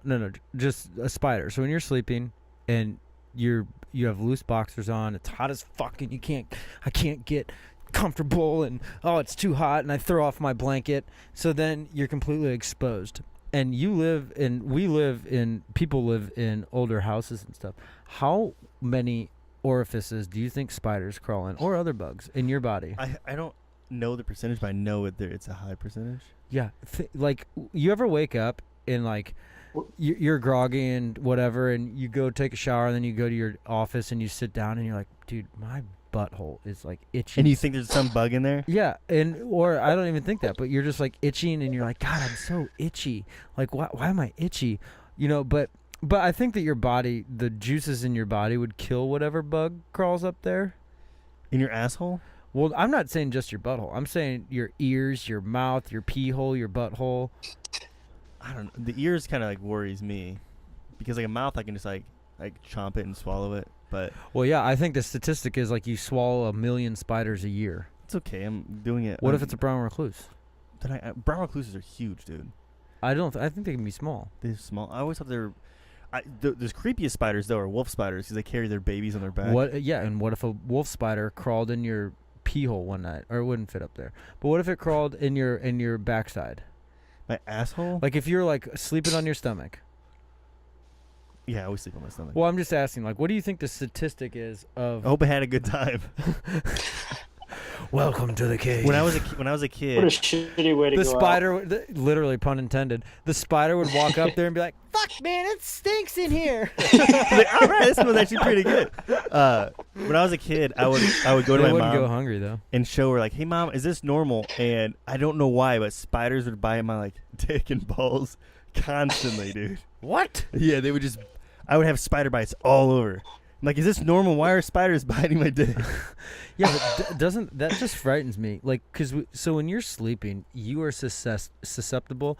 Unless you're a light sleeper, you are susceptible to whatever this environment is going to present to you. Sam Harris, in his book Waking Up, he talks about, I think it's in Waking Up, or it was one of his podcasts. I don't remember. I just consume a lot of his content. That he was sleeping in some different country. I don't know. It was Middle East somewhere in their bed, and he was having a dream that a rat was eating his foot. And he's like, okay, no. So he like moved the covers, and like there's no rat or anything. And, like went to bed, and then like he had the dream again, and then he woke up, and a rat was eating his Oh foot. my god. Yeah, see, he manifested that shit. So like no, like it was eating, and probably when he moved or woke up, it scurried off. Yeah. And then it was eating his foot, and people were like, "Oh yeah, that's quite common." And their Yeah. feet are just fucked Dude, up. it's terrifying to think about the things that happen to you or could happen to you. Like you always hear stories about or like see videos of people's like security cameras at their houses, like the really creepy ones where when they're sleeping, like some fucking dude comes in through the window and is like staring at their baby in a crib or something like that. Yeah, that's why I will never press record on my phone for video or audio, because I don't want to hear an alien come in. I don't want to hear a monster, because I feel like that shit happens all the time. Dude, aliens have this sort of electrical frequency that knocks out any sort of recording device. Okay, well, it's just another human, because I think I've like mentioned this to you. Is like I was drawing one day and I had my headphones in, because when I have my headphones in, I try to focus in on what I'm doing, and I felt like a presence, and I looked over, and there was a girl just standing there, and I was like, "Can I help you?" And then this dude comes out from like the side, I'm like, "Oh, we're maintenance." Like, Oh my god. and the door was locked. I'm like, "You fucking kidding me?" Dude, if I had a gun, they'd be fucking gone. It was weird. They would be. Well, actually, I wouldn't shoot them. I would wait to see a gun first. And I didn't say anything. I was just like, "You? Why would you come in?" Yeah, Like, that's I terrifying. didn't feel That's safe. how people get shot. Because like, okay, you're gonna come in while I'm sleeping and just watch me. Yeah. How do I know? And let spiders Because out. I know somebody else has a video, or not a video camera, but yeah, they just put spiders all over my crotch. I'm like, Yeah. not again as a kid. But I don't know why they were biting me as a kid though. It's like, ooh, this is tender. You had the nectar. Probably that's what it is. It's just little baby balls, little baby bits. They just couldn't. baby balls. They could not get enough of it. They like my baby bits. They like my baby bits. But I remember just being a kid, like thinking that they itch so bad. I was like, don't itch, or scratch them, don't scratch them, because they itch so bad. It was weird. Ugh. But it's terrifying. I can't get over sometimes, and it's just because I've been watching the fucking X-Files lately. That's why I can't stand scary shit. People are like, oh, you probably really into thrillers. Like, no, I can't handle them. I can sit there and watch it, yeah. But the next couple days, I saw The Stranger, or The Strangers, whatever it is. With in Liv Tyler. Yeah, in the theaters when they came out. For the past week after that, I guess the week after that. But I was terrified. Yeah. Completely, like, terrified. I can't do those movies. Because Yeah. I have already a heightened sense of paranoia, as is. And I have this overactive imagination, so I can actually freak the shit out of myself. I just can't do it. So anything that's going to be, I don't want to think about that stuff. I already have too much stuff in my head to think about. Like I think about how things are just completely not real, and somehow quantum mechanics and neuroscience are the ways to figure out how they are. I don't want to put in there people staring at me while I'm sleeping in movies and shit in my head, because that's all I'll think about when I go to sleep. Like I listen to these sounds, and one of them was like they record it while they go to sleep, and there's somebody like, the creepiest one was the girl is completely alone, her kid is in the next room, and she wakes up and you can hear it in the she's kind of groggy, and she hears her cabinets, like her dresser drawers being shut, and you hear her voice go, "What are you doing?" And then you hear a guy go, "Nothing, go back to sleep." What? Yeah, This is real? Yeah, it was like creepy video or sound, like recordings, and it was on just a YouTube video. That shit scares me, man. I can't do that. Who's the dude? She doesn't live with a guy. She's a single mom. She has no idea, and she doesn't remember that at all. But she played it back because she was recording like sleep stuff to see if she is snoring for like sleep apnea or something. So she's trying to figure it out, and that's what she heard. She heard, "Go back to sleep," or "Don't worry about it. Go back to sleep." Was it in her head? Is she crazy? Was she on drugs? No, the recording says that. She plays the recording. Well, maybe it's her being two people. That's what somebody said too. Maybe is, she's Sybil. yeah, she's talking, and then she says that to herself. But it clearly was a masculine voice, and her voice is feminine, obviously. How are we sure it's not a hoax? I don't want it to be a hoax. See, I don't know, but my mind can't rationalize that. Is to like, okay, so like if I see like a video of an alien coming down, I'm like, that's fucking not real, that shit. But when I hear stuff like that, I'm like, that's 100% real, and I buy into it. And my mind doesn't go to break that shit down. It's just like, yep, that's real. Fuck that. See, So- I can't think logically. So you're more inclined to believe in ghosts than you are aliens. Not ghosts. I don't believe in ghosts. I'm more inclined to believe in actual aliens exist. I don't believe ghosts are real. I don't want to have a reason to believe ghosts. The other day I was in my bathroom, and I was putting my hair back before I went to bed, like and to brush my teeth and everything, and then I hear a voice just go. My roommate's gone, and I hear, "Hey," and so like I look back, nothing's there. I'm like, fuck. And then I tell my roommate that, he's like, "Yeah, don't tell me stuff like that, because I don't want to have a reason to like think that." But it sounded, it didn't sound like his voice or anything like that. It just sounded like a voice, like Right. like a dude's voice, like, "Hey." Did I tell you about that dream one time? Like I was living with my friend before I moved here. Yeah, you told the Screaming, girl. Yeah. screaming.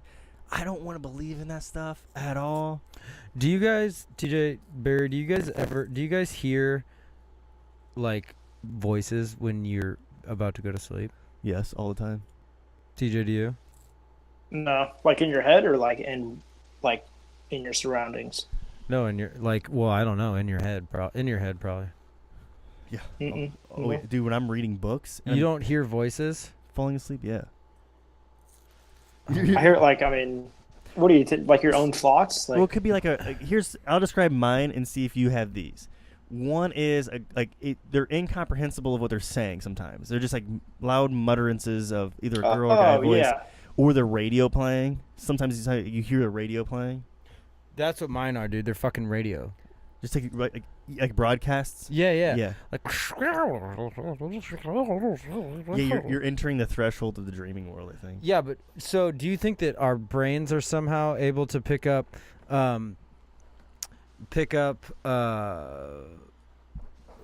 radio frequencies? Why not? Like if when you're entering the dream state, maybe somehow you pick up radio frequencies?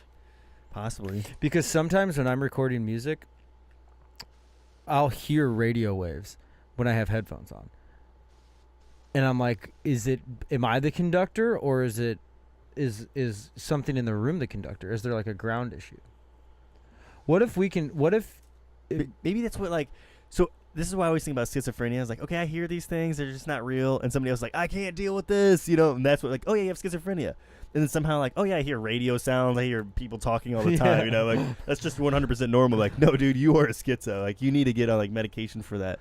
But like, I think it's just what you handle. Because mine, I guess maybe the schizophrenic person's like, you know what you should do? You should kill your family. But mine's just like, hey, that's a really good book. Yeah. Just things like that. So they're not bad. Mine's always right when I turn the TV off and I'm about to go to sleep. I just hear like, Yeah, incomprehensible mutterances. And then I close my eyes, and dude, I have this new Sometimes thing. they get loud. Sometimes like, hey. Yeah. Dude, I have this new thing where I've been right before I go to bed. That's when you try to Jerk off. No. That's no, that's when you God damn it. That's when you try to they say you're supposed to try to astral project. So I've been trying to do this thing where when I'm very tired and I'm trying to go to bed and I can never sleep because I drink too much caffeine, it's a vicious circle anyways. But I see this like eye right here, and I'm thinking maybe it's the third eye, and maybe that's like the portal into like whatever is. But it's like always like going down. It's always like it'll be centered, but it'll like start to drift off, and like the more I try to follow it, my eyes open. It's weird, but it's like definitely a center, and it's like got like a like shit coming off of it. And the harder I concentrate on it and the better I can concentrate on it, it turns into stuff, and it...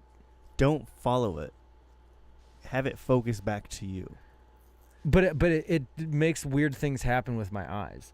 Like it will make my eyes open, or it'll make like whatever I'm seeing not as as detailed. It'll like fizzle out to just like grayness. But if I like concentrate and make a conscious effort, it like turns into like, and like you can start to go into stuff, and it's like almost like I'm like reaching a state of like sleep, and I almost fall asleep, but then I like wake up. It's weird. Jerking motion's weird. You ever heard of the exploding head? Like someone's head exploding? They try to recreate it, and it's like, no, it sounds like your head's exploding. Oh yeah, it's yeah. Yeah, that sort of thing in your head explodes when you wake up. I almost think sometimes to me it sounds like a clap, like a loud clap. There's been times before where I've been like dozing off, and I'll be like in a baseball field waiting to catch like a fucking pop fly, and as soon as the ball hits my thing, that's when that head explosion thing happens, and it's like, and I like jump. Yeah, it's weird. Yeah, I don't know. I don't understand it. It's weird. But I think that it could be the, I don't know, reaching into some other realm. It possibly could. That's why you should try to focus in on it. Instead of see where it can go, or instead of seeing where it can go, try to bring it towards you. Yeah, and then, I had a good one last night, and then my dog farted, and it smelled so fucking bad. What are you feeding him? I fed him, last night I think I gave him some chicken oh yeah, I gave him some chicken. But it was so bad, and then I couldn't fall back asleep for like 30 minutes. Why are humans the only ones that, like, when you fart and you're just waiting for somebody to smell it, you're laughing so hard. You're just waiting for somebody to be like, oh my god. Like, but dogs don't do that. Like, could you just imagine? And then immediately deny it. No, this is what dog farts and it's just like chuckling to itself. This is what dogs do. When a dog farts and you're like, oh, Kane, they just kind of like look back at you and like give you that puppy dog face and just like. Well, they do that one little tail wag where it's like. Yeah, just a nice little waft right up into you. I think that's it's never as funny thinking about it until somebody actually says something. So like while you're thinking about like, man, they're gonna smell that, and then you just like try to build up the reaction in your head. You're just laughing to yourself, and when they finally make reaction, that's when you just can't breathe.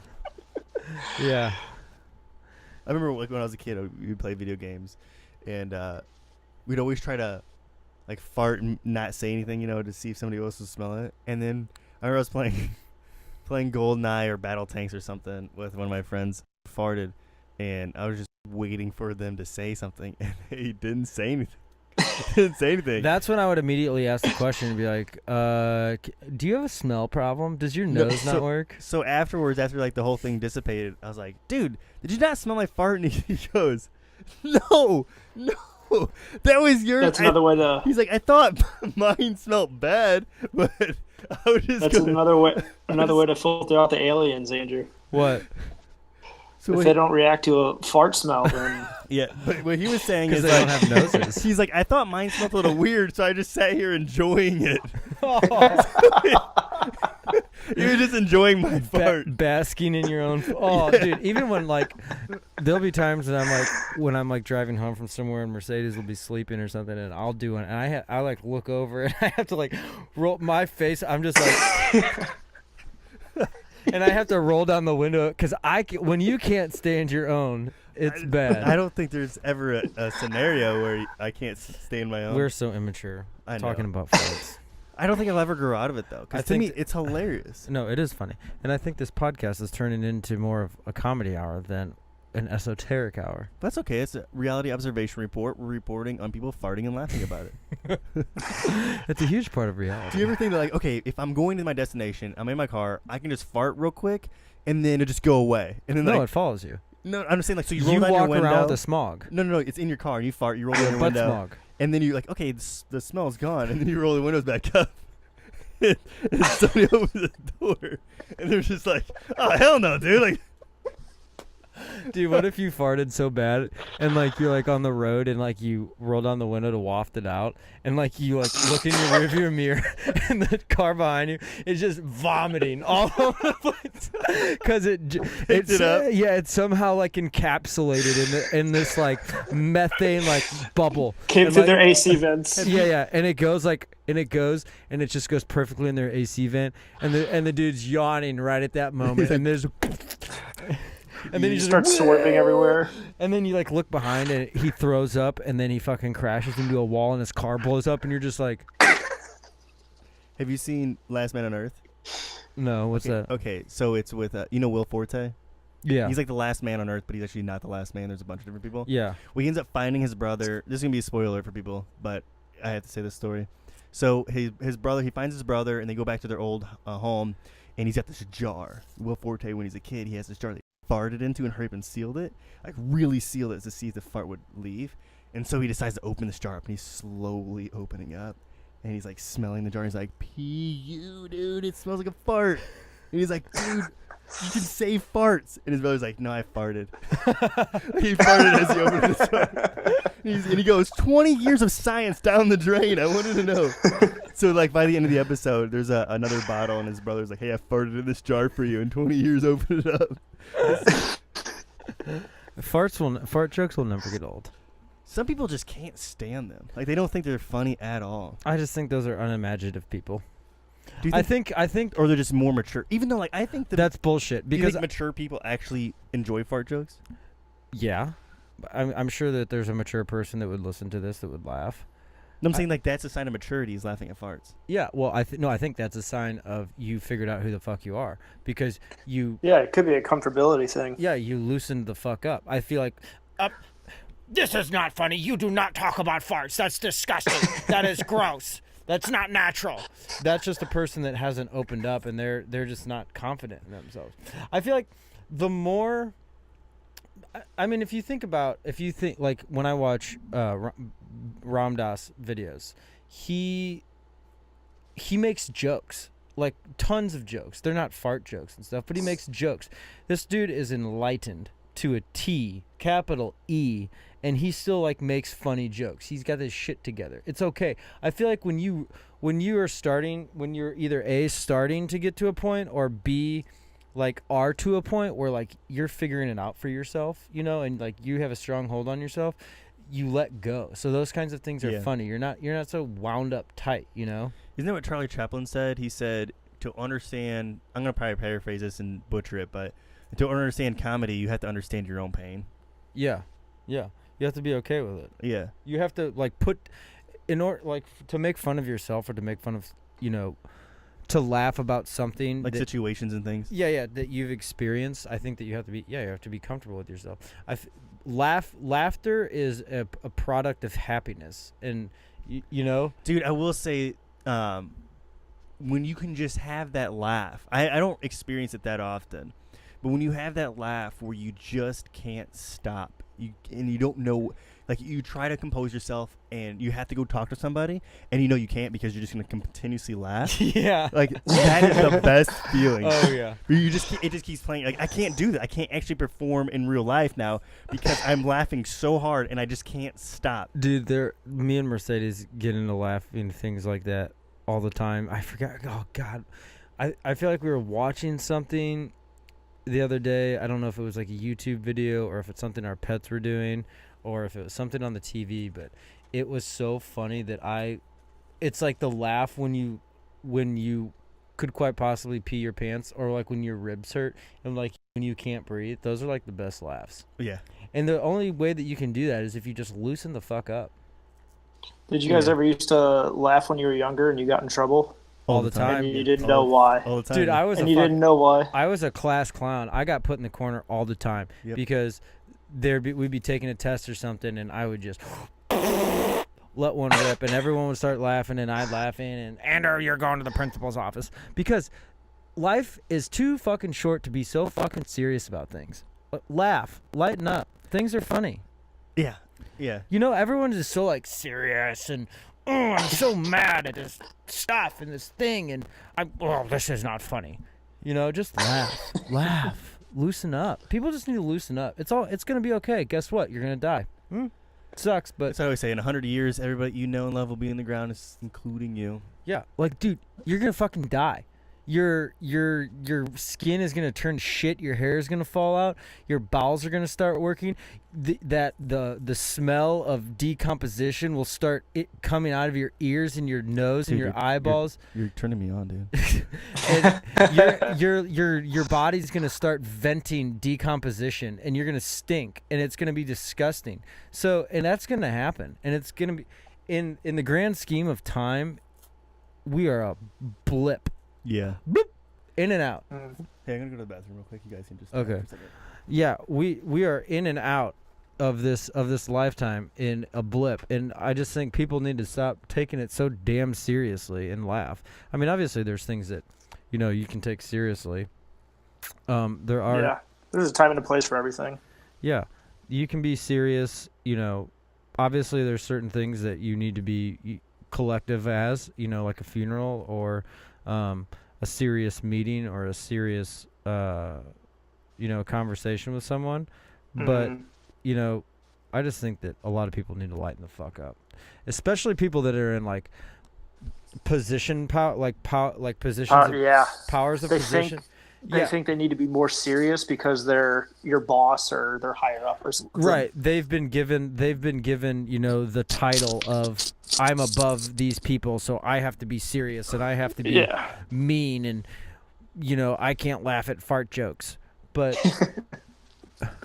which is why I stopped being a manager, because it's dumb. It's silly to be like controlling over someone. It's silly to tell someone you're doing this wrong. I know you don't care about what you're doing right now, and you're just doing it for your own reasons, but and there's a certain level of respect though. Like if you are at a job, just do your job right. Just do what just do what you're told. Just do the right thing. Keep them off your back. But but a lot of people, they miss. I think it has to do with the misuse of power. People get on their high horse about their position of power because they were picked on or something happened in their childhood, and now they're I'm gonna get them. Yeah, and I think it's kind of an old-fashioned feeling, especially in the workplace. Yeah, I mean, it's definitely an old dude. I think the whole workplace thing. Workplace in general is just old-fashioned. Yeah. It's so silly. Like I remember when I was interviewing for my job that I have now, and I asked a friend who's in the recruiting world, and he was like, I was like, do you think that I need to shave my beard before I go in on this interview that I really want? And he's like, yeah. And I was like, why? It's fucking 2018. Why do you care about your facial hair or your hair or whatever, And it's like, well, it's a sign of respect. If you don't care about your image, it's like, no, that has nothing to fucking do with it. It's work ethic. This silly like colloquialism, this silly like thing that is still prevalent today about like showing that I have to look nice, I have to be clean shaven, my sideburns have to be perfectly, I have to look well rounded, and people won't take me seriously. That whole systematic old school thing. It's so dumb. You're talking about like personal appearances when you in the workplace. Yeah. It's kind of like I heard you saying about your whole beard shaving thing. When I was when I moved here to get a job, and then like when I came, like you talked to me and everything. Before that, my dad's like, what are you going to do with your hair? You're going to put it up or you're going to have it down? I'm like, fuck it, I'm going to have my hair down, dude. Yeah. Let your hair down, leave it all back. I remember because the job about 3 years ago, I had like this giant mustache, right? And this dude goes, you should shave your face. He's like, you got a nice structured face. You should shave your face, find the job, and then grow that out. What? yeah, I was like, well, how do you know I'm not doing that for here? How do you know I didn't shave here and then grew this thing out Yeah. for this job? What are you saying about this job? Yeah, and I feel like sometimes too when I'm like at my workplace, the people that are higher up that are all clean shaven and stuff, they like, I mean, my hair is pretty frumpy and my beard's pretty, you know, I keep it pretty nice, but there's just like this. I feel like they look at me and like, oh, he's not serious. How do you feel about people that have facial hair versus people who don't have facial hair? And I'm talking about like any sort of facial, like mustache, maybe a soul patch, or do you feel like you've? Well, I think that if someone has a soul patch, they got some fucking issues. Okay, well let's say a beard, a mustache, like the normal. This isn't even the though fucking soul patch- 1970s. I think it came back in the 90s too, right? Yeah, Jesus, that is a awful fad. But how do you feel? So you have the same? Let's say there's two different people, right? They're both CEOs, and they come in to do a meet and greet. One of them has a beard, maybe like your length, my length, or clean shaven completely. Who do you feel more comfortable with? The guy with the beard. What about you, TJ? I wouldn't really care, honestly. That wouldn't be something that I would think about. What if you had to pick first? You wouldn't be talking to them. There would be no talking. Probably the guy with the beard. Yeah. It's a humanistic thing to feel comfortable around one He's person. probably more laid back. Yeah. Yeah. See, I always feel that way with people with facial hair. I Yeah. feel more comfortable with them than somebody who has like a clean haircut, a clean face. You know, like everything like just pristine and perfect on them. Yeah. Intentionally like clean cut. Like you can have like be looking perfect with a beard and hair, but I mean like longer hair. I feel more comfortable with people that look slightly outside of the norm, Right. which is for a guy clean shaven with like a high and tight fade. Right. And if that's your thing, that's fine. Obviously, it's Yeah. everyone's thing. I just don't think that it needs. And it's becoming less. It's becoming more phased out. It's becoming more accepted. Yeah. More accepted in the work world. But there are still places where it's like TJ, our brother Sam, he's like required to wear a suit 3 days out of the week. Why? Why 3 days? Why 3 days? Why did they agree? You have to wear a suit 3 days out of the week into our office. The other 2 days you can wear a long sleeve shirt. You know, like why? Why 3 days? What does he do? Do you know what he does on those 3 days? Complain. I know that some places require the suits, like if there's clients coming in or if you're going on a client meeting. Well, But even then, do you know what he does on those his suit days? no. He probably sits at his desk. He walks in, takes his fucking blazer off, puts it down, and sits there. But here, and I just realized this. I think that my whole thing with that and that whole shit, I think that we are evolved enough as a human race to stop doing meaningless, frivolous, stupid bullshit things that don't have any meaning. Like archaic ways. Of doing things. All together. I go to work. I have 2 hours of work. I do 2 hours of work. I leave. That's it. You know. Oh, I'm going to work. Start questioning it. Why do I need to wear a suit? Oh, because you're meeting with clients. We're trying to win them over. Okay, that's perfectly fine. Why are you wearing a suit? That's just what we do. On Thursdays we wear suits. That's fucking bullshit. That's stupid. You know, things like that. These old. Here's a weird thing too, between guys and girls in a workplace. Guys have to wear a suit. What do girls wear? Skirts, blouses. The Yeah, entire there's time. I think they have more. there's suits for girls. Yeah, they have. I think they're more versatile in what they have to wear. Whereas a Hey, guy, look, They can Sam- have long Sam just hopped pants on. or skirts. Sam Twigo. Sam, type on there when you hear this what you do on the 3 days that you wear a suit. But yeah, girls wear like pantsuits, blouses, and stuff. Yeah. And I'm sure it's uncomfortable for them too. I know, but I'm saying they have more options. We just have suit. Yeah. Oh, I hope Sam didn't just hop off. He probably did. But I just think things like that. That's a perfect example. And I think about this all the time. Things that we do that are just silly. Like no current reasoning behind why we are doing this. Yeah, that's what I mean. Is like the arbitrariness of stuff. Yeah, just because it is. Yeah, you do this because of this reason. Reassess. I think that every year, you know, we need to have a panel of ponderers that just sit around and ponder things and say, okay, is this useless? Is this still relevant? Do we still use this to this day? Is it necessary? Like, that's how you should actually do as a company. Like what you should be doing. Yeah. Is finding things that are redundant and get rid of them.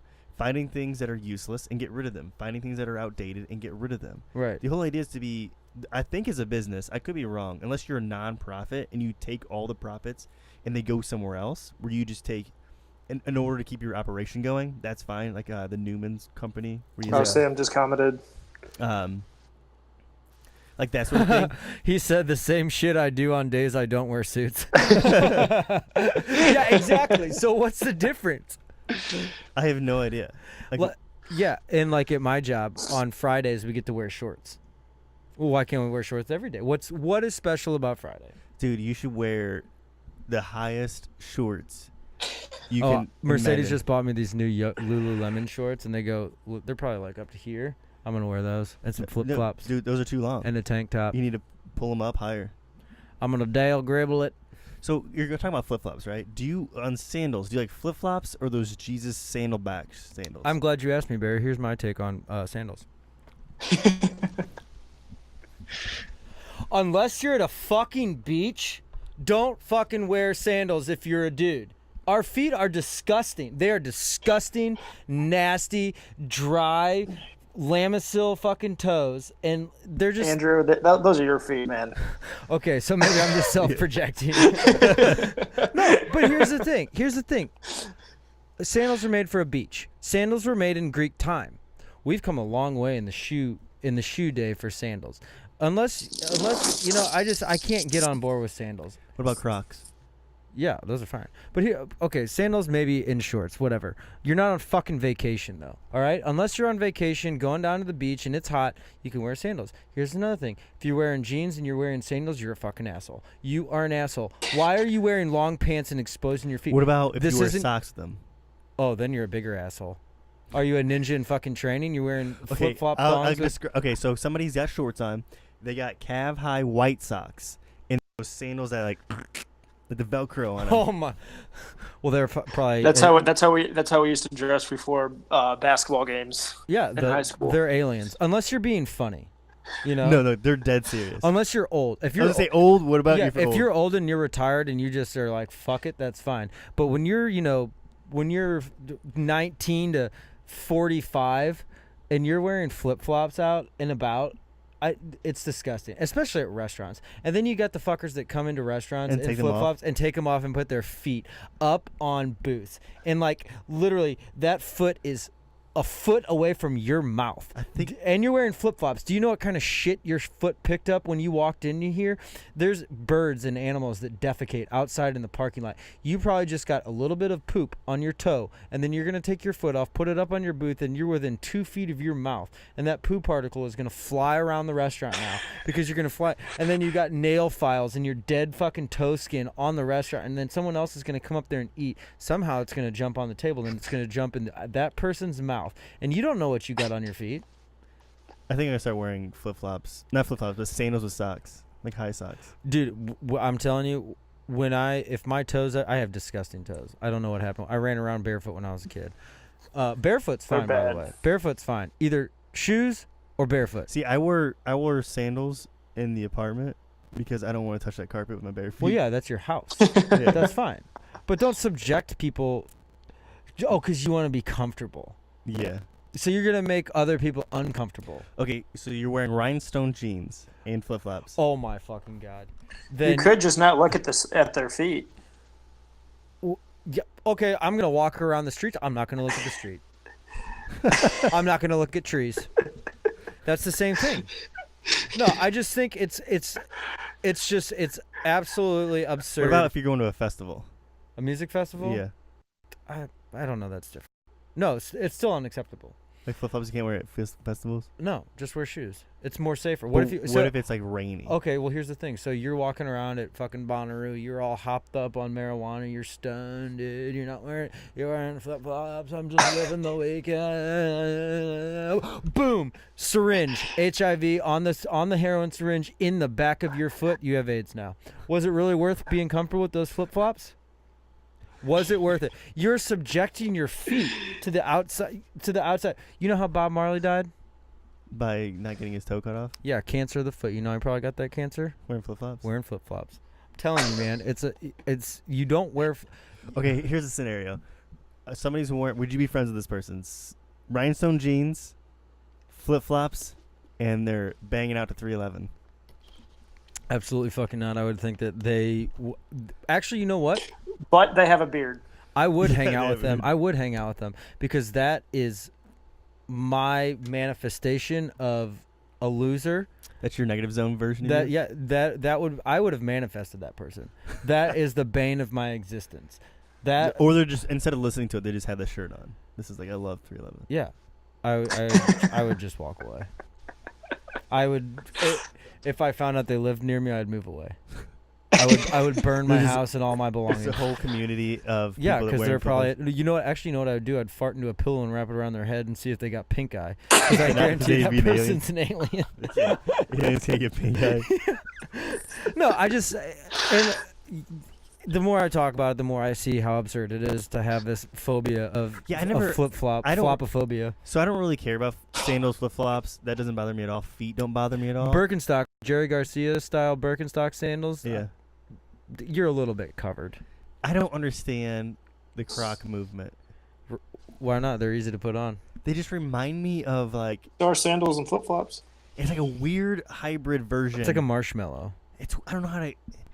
It just reminds me of what somebody doing mopping, like in like a. They school or are. They're something. good for restaurants because they're easy Cooks. to clean off. Cooks, yeah. yeah. They're hella easy to clean off. I get that, but I just mean like They're good for festivals because they protect your feet and you can just like clean them off and I shit. don't- yeah, see, I Well, don't, they discontinued them, so you don't have to yeah, worry they- about it. They did. Why? Well, I don't know. But they had those open-toed Crocs. Yeah. Too. Yeah. Why did they discontinue them? They not making money or something? I don't. I could be lying about that too. Do you know about that? I heard that too, by the way. That I they're have trying to Yeah. discontinue No them. Yeah. clue. Didn't that one restaurant guy wear 'Cause them they're all the time? plastic. Maybe the They're guy probably- just stopped making them. Maybe because they got tired of fucking cleaning them up out of the ocean. Because drunk Right. people walking down the beach, oh fuck it, just kicking off their Crocs, you know. They had like the one strap that holds it on Yeah. where your Achilles is. I never owned one. But back to seriously though, if you're wearing jeans, don't wear flip flops. Just wear shoes. You're wearing jeans. You're covering up your legs. You know, shorts. But they Is, had insecurities about their legs, but not No. their feet. when I see people like going out and they're like dressing nice, they're going to like a nice restaurant.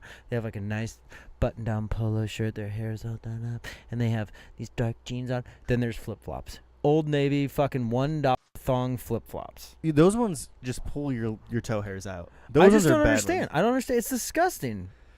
What if the wedding you're gonna go to, right? Any wedding, hypothetically, the requirement was your tux or suit and flip flops. I would bitch slap whoever was wearing that shit. Really good. I don't understand dress shoes at all. Like, to me, why can't I just wear my shoes with a suit on? It looks funny. Like, if I just got like It doesn't darker shoes. match. That'd be like, what if you wore like Why doesn't it match? what if you wore what you're wearing right now and like some like slicked out tuxedo shoes? They'd probably be something. Dude, you hipster, bro. That's true. That's you're accepted hipster, now. Yeah. But okay, I hate dress shoes. Like wearing dress shoes, they don't make sense to me. It makes me feel like I'm wearing man high heels. Well, have you ever worn a pair of Cole Haans? I don't even know what those are. Those are. I have some nice wingtip dress shoes. They're Cole Haans. They're really nice. Really? They have like a Nike sole on them. They're like more like tennis shoes. They just Okay. they just like look a little nicer. Yes, I wish they could find a way in between dress shoes and Vans, and then that's what you would wear for dress shoes. You could. Well, there you go. There's an invention. Make it $1 billion idea. Yeah. They are. They're shoelaceless dress shoes. Have you seen those ugly things? Like the black I don't- restaurant manager shoes that. Yeah, Whoops, I I didn't don't- mean to do that. The I don't- black restaurant manager I shoe. don't like that, those. I don't like if I'm gonna wear dress shoes because I have to wear dress shoes. I want to tie them up. I don't want to slip them Can on. I tell you something funny? Yeah. When I see people wearing shoes with no laces, I immediately think that there's like, let me rephrase that. Not all people. There's kind of a look, but when I see like, okay, actually, let me rephrase this even more. When I see people that wear like a full shoe with a sock, but there's no laces, I think that there's something mildly wrong with them. Like, I want to use the word googly. Like, they're like googly. Like, Goober. yeah, they're a goober. Yeah.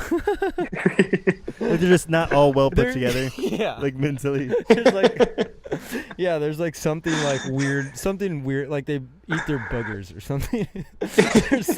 There's some strange, are they like, after they wipe their ass, they smell their finger before they wash it. So I get You don't do that? No, You do that all the time, man. I taste it. Because what did I eat last night? I get the like, oh, that's what it tastes like when it's been processed. I get the whole bands. Michael's Chacos are sick. What are Chacos? Oh, chacos? Chacos. Chacos? Those are like Chacos? Chacos. they have like the straps over the big toe and like around the ankle and then like around. Oh, the the sandal, middle the of- sandal shoes, right? Oh yeah, Yeah, yeah. yeah. That's different. Those are the ones I'm talking about All wearing with right, socks. okay. Thank you, Sam, for making me refine my You're statement. talking about flip flops. Flip flops. Flip flop thongs. Flipping and flopping. Kick them off their gop. The ones that don't actually strap onto your feet. You actually have to keep momentum I'm going. talking like Old Navy dollar thongs. Okay. What about the checkered Vans? You know, like that, those old checkered Vans slip-ons? I don't like them. What about if they were like plaid? I don't like them.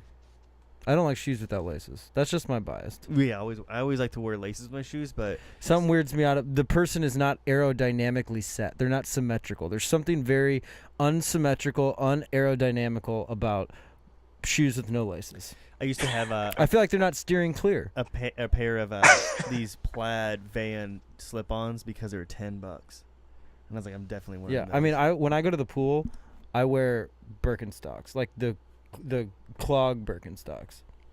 You I should just- just wear boots, like Timberlands. In the winter, I wear Merrells. I used to wear Timberland. I used to wear. I have these. I mean, to when you're gonna go swim. Oh. Like those are your those are your water shoes. I would. I used to wear. I used to wear On the Timberlands. float trip. That, Yeah. that like folded down like that. If you wore those shoes on a float trip or those boots on a float trip, when you take your foot out of that thing, your entire skin layer is coming off with Oh it. yeah, and then I'm putting it in a jar and You're saving just it like skeleton. for snacks later. Dude, have you ever had foot rinds? You know what a pork rind is? It's like Is it where you like grind off your feet? And no, like a pork rind is like dried. It's like skin, Foreskin. pig skin. No, Yeah, pig pig- skin. Pig skin. foreskin, yeah. Yeah, no, just Pig pig foreskin. skin. No, Prosciutto is pig foreskin. oh, I don't know about that. But That's why it's so tender. but pork rind is just pig skin with like salt and vinegar and shit on it. Yeah, it's like airy. Something like a giant rice crispy. But you know what I do? So when I wear my Timberlands on float trips, and then when I get out, I air my feet out, and I just take like a really sharp blade, and I peel that bottom layer of that skin off. I throw it in a jar. I let it air dry. Then I put some salt. I put some Lowry's, some Red Hot Riplet shit on it. Dude, it is the best like cracker wafer snack you've ever had. So that 'Cause means what is that, auto cannibalism? Yeah, well, I mean, just think about it. Like, you've been walking around. It's all your skin that's built up on the bottom. So all that good stuff that you put in your stomach and, like, in your system, like all the fruit juices and, like, all the food, it just seeps to the bottom because it has nowhere else to go except for the bottom of your feet. So it stays attached. So essentially, when you peel that skin off, you're getting, like, cracklings and pork rinds of the best part of you. All the nutrients and stuff that... It's kind of like the skin of the potato. Yeah, exactly. But you just, you let it dry out. Like what I really like to do is, have you ever had, like shaved Parmesan cheese? Yeah. Actually, like the ones that come in like the block and Yeah. So like after I bake out in the sun for a long time and I start peeling, I just fucking like rub my back and like get all the shavings off and put that into a shaker and I just reuse. Yeah. You're just reusing and recycling, dude. I don't want my skin to go to waste. These are good That cells. sounds like man, what was his name? He was the Dutch Jeffrey guy. Dahmer. No, the Dutch dude from Austin Powers. Oh, Gold member. Oh, was it Gold member? Yeah. It was Yeah, actually Gold yeah. member. Yeah, where he like saves his skin. I'm for later. peeling. He saves it and he's trying to eat it and then just like he puts it in like a cigarette little case. Yeah. That's kind of. Oh, that's a good one. Oh, that's smoking a pancake, banging a blitz. Smoking a pancake. What were we talking about before that? Closed face shoes. Oh yeah. Yeah, shoes and dressing and. I just think that I have shoes on and I have laces on, so it's symmetrical. It's trusting. There's a trust factor built into laces of shoes, right? Because I can trust it. It's tied. It's not going to go anywhere. But when you have shoes that don't have laces, a little bit of trust is, to me, a little bit of trust leaves that person. I trust them a little less because I'm saying, well, you don't care enough to have laces to tie, you know? So you're just trusting that those shoes are going to hold your feet in. So there's just something very untrustworthy about untying shoes, and like I said before, unaerodynamical. I feel like when they're walking, they're kind of like, when a dog, he hasn't fully grown into his feet and he's just kind of like flopping around. That's kind of what people without laces on their shoes. What about the socks, the white socks that go up to like the mid calf? I think I don't know. But they're ribbed around. I don't really have a but take on the elastic is a little loose, and so like part of it's kind of hanging down. I just think they just are frumpy. They just don't.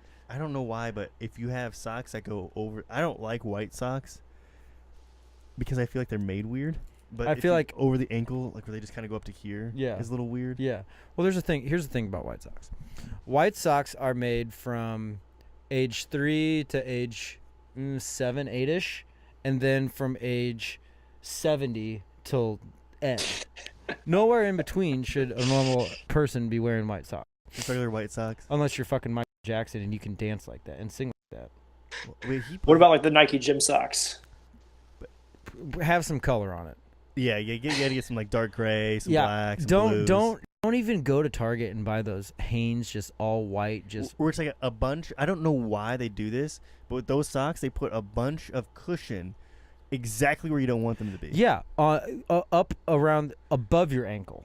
Yeah, what is that? Yeah, or like down by your foot so that your toes get all hot. It's like a turtleneck for your foot. Yeah. So I just made a connection. That's the problem. Flip-floppers, they wear flip-flops because they're white sock wearers. So their feet are just all uncomfortable all the time. They're like, I'm just wearing flip-flops, because they buy white socks. So the solution to not being it's like a straight jacket for your foot. Yeah, exactly. So just buy colored socks. Yeah. I don't understand the mentality for white Hanes socks. They're weird. When I was a for kid, size up to size 2 is fine, but after size 2 they shouldn't make white socks. When I was a kid, they used to make those the Hanes white socks. They said to go past your ankles. When you flip them inside out and you get little fuzzies, the little sewing part around your toes go on top. There's these things that hang out. Yeah. Right? Yeah. I would cut those things off, and my mom would get so mad because then I would have holes in the sides. Those things annoyed the shit out of me growing up. What are you doing? Why do they have extra little strings inside? It's like at least a half-inch of string just jabbing on the sides of your feet. Sock production has gotten a lot better in recent years, but dude, back in the day, like when we were kids, it was awful. Yeah, so I wonder is like people are like, oh, I'd go back in like the 70s, everything would be like, no, boxers still had that slit, so it felt like you're wearing a thong, like a dude's thong. You'd have a wedgie all the fucking time. Now they have those side slits on like on your ass cheeks. Yeah. Underwear's way better now. Dude, when you think about it, it's so obscure the way that like things that we wear under our clothes, like how they're designed and stuff. Yeah. It's weird. Yeah, I think guys have like 3 different types of underwear. Well, I guess you can wear a thong if you're a dude, but like briefs, boxer briefs, and boxers, right? Yeah. Girls have so much selection that they could choose from. Yeah, but they also have a lot of other stuff going on down there. Yeah, but I'm just saying like the style. Like we only have 3 styles. Yeah. They can wear like boy shorts. Why can't we wear girl shorts? You can. You can do anything you want. I guess you can, yeah. Whatever makes you happy. You know what the weird thing is? Like, if you ever look at a girl's underwear, the elastic band around it is like the tiniest little elastic band. Yeah. But on guys' underwear is like 3 inches tall. And it always slides up to your belly button It's somehow. supposed to deter us from wearing tight-fitting pants. You think so? Yeah. Here's the thing, though. Back on... If you want to wear white frumpy socks or disgusting flip-flops with your disgusting desert-dwelling Tyrannosaurus Rex feet, if it makes you happy, whatever. Yeah, just wear whatever. I don't have an issue with feet. Some people are really, really gross. It does not make me happy, but if I see you, I won't talk to you. I love being barefoot. I'm like barefoot. Yeah, if I could be barefoot all the time and people wouldn't run away from my freaking disgusting What feet. about people that are shirtless? They're just constantly shirtless. That's fine. That's the way that we came. Yeah, well, we came completely naked. Actually, it's weird. No, we didn't. When we were moles, we had fur. Well, but we were still naked. Like we didn't like put on a fur. Yeah. So, suit do you or- ever feel bad for dogs? Because they're just like naked. They have no idea. Yeah, like my dog, whenever I put his collar on in the morning to make him feel like he's like clothed, and then before we go to bed, I take his collar off to make him feel. He probably feels so free and liberated. Yeah, it's like his clothes. He's It's getting like- ready for bed. When you take so you have like a little kid, right? And they're a year old or so. and they get out of the bath, and then you just let them run around the house naked. They feel so free, and they fucking love it, dude, just running around. They hate wearing clothes, man. But when you get older, you get these insecurities about your body that you don't want to be without your clothes. Like, they become a crutch for you. Yeah. Kind of like what they made fun of in Arrested Development, where they had the never nudes. Oh, jean yeah, shorts. yeah. It's like we become attached to our clothing, and we don't ever want to be naked because we're just insecure about our bodies. Yeah. My brother just said, what do you think of people who wear socks that don't match, like ankle socks that have different lengths? Yeah, dude. Here's the thing. My dad will do that only because he's completely blind. But like beyond that, like he's not 100% blind, but I just think that's he can't see the patterns. Yeah, I think that's just like you just don't care, which is fine. Or some people just try to do it to be cool. Yeah, people that try to do it to be cool, loser. People that just don't care, cool. Yeah. Right. Yeah, that's how it really is if you're trying too hard to not care. Yeah. As compared to you just don't care at all. The only conscious effort I really make when I'm for fashion is I like nice shoes. I like good Air Maxes. I like some nice shoes. I like to have stylish, one of a kind shoes, and I like to wear shirts that represent who I am, like band shirts or whatever. Pretty much just band shirts. For me, it's what is the most tight-fitting thing I can possibly imagine, with it being cheap as can be. That's exactly. Why do you like to wear tight clothes? I don't know why. It's like a giant hug. Do you think that maybe people like to wear tight clothes because it makes them like a subconscious feeling of being back in the womb? See, I think what it is for me, honestly, is when I was growing up as a kid, I've always been shorter and skinnier than everybody. It was completely tiny. And my dad would always, even my mom too, would buy me bigger clothes, like make me fit into them. I go, oh, Barry's going to grow into them. He'll be fine. He'll grow into them. But I never did. And so everything just hung really loosely. Like my shirts would go down past my elbows, almost down to my knees. I would just have these giant baggy pants and all that. So now that, like, you know, I'm older, I'm not going to buy, I know where I'm going to fit into. I just buy everything just almost like one size too small. And so I just wear things that are completely tiny because of that reason, I think. Yeah. Because I always wore bigger stuff. Yeah, that makes sense. I don't like bigger things. TJ, wiggle your head. Weird happened. You just on there statically. Oh. On the feed? He's moving up. There we go. Now I got all the windows I want to see. Yeah, but I just like I got some because I've been wearing cutoffs that were like really tight jeans, like as I'm wearing now, and I've been wearing these for a long time, like years, and so I decided to get some actual shorts. So I've been trying to wear shorts, and we went to see Joe Rogan. I was like, okay, I'm not gonna wear cutoffs. I'm gonna wear shorts because I know cutoffs kind of look like trash, you know. I just felt so awkward in shorts. But I know like nobody knows that I feel awkward in regular shorts. No one can see what you're feeling. Yeah. I got a buddy here who has never worn shorts ever. In his life? His dad is the same exact way. It's the weirdest thing ever. Those legs must be. He's a white dude? Yeah. Okay, his legs must be. He's a redhead too. Yeah, does he got like even white. down here in does he got even some down here in Dallas when it's like 110 degrees jeans. Chicken legs. Does he have chicken legs? I He's have chicken legs. kind of he's kind of a smaller guy. I've got chicken legs. Yeah, so do I. But Yeah. see, like the muscles are really difficult to like actually accumulate in a short amount of time too. So like your legs, you can have a lot of power in your legs, right? Yeah. But they might not look big. Right. Yeah, you could run forever and have like our neighbor in Kirkwood, he's got some pretty small legs, and I mean I'm pretty sure he runs and rides his bike all the time everywhere. It's just like lean muscle. Yeah. Mm-hmm. Yeah. Mm-hmm. Man, I used to be that way too. Like 7th, 8th, 9th, and 10th grade maybe. For a few years, I would not wear shorts, no matter how hot it got. Even in the summer, I would just wear pants for some reason. Yeah. And then I was like, "Fuck this, dude! If somebody wants to make fun of my like how skinny my legs are, or how white they are, or how hairy they are, so be it. But I'm gonna be comfortable." Yeah, exactly. It's all about, like we were talking about earlier, your inner self, just being happy with who you are and how you look. And if you want to change something about yourself, change it, and don't let it spin out of control to where you have an existential crisis in your mind. Just, fix it. And if it's something that you like feel lazy about, or you don't really want to do anything, you don't really care deep down. It's just you know, the thing at the moment.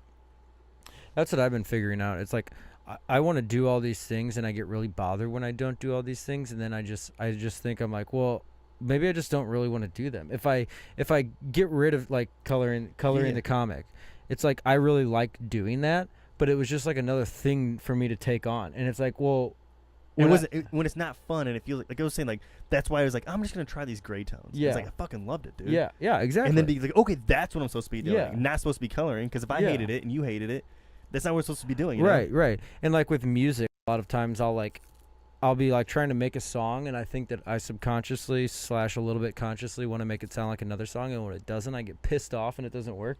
But when I don't care and I just let it flow, that's when it comes the best.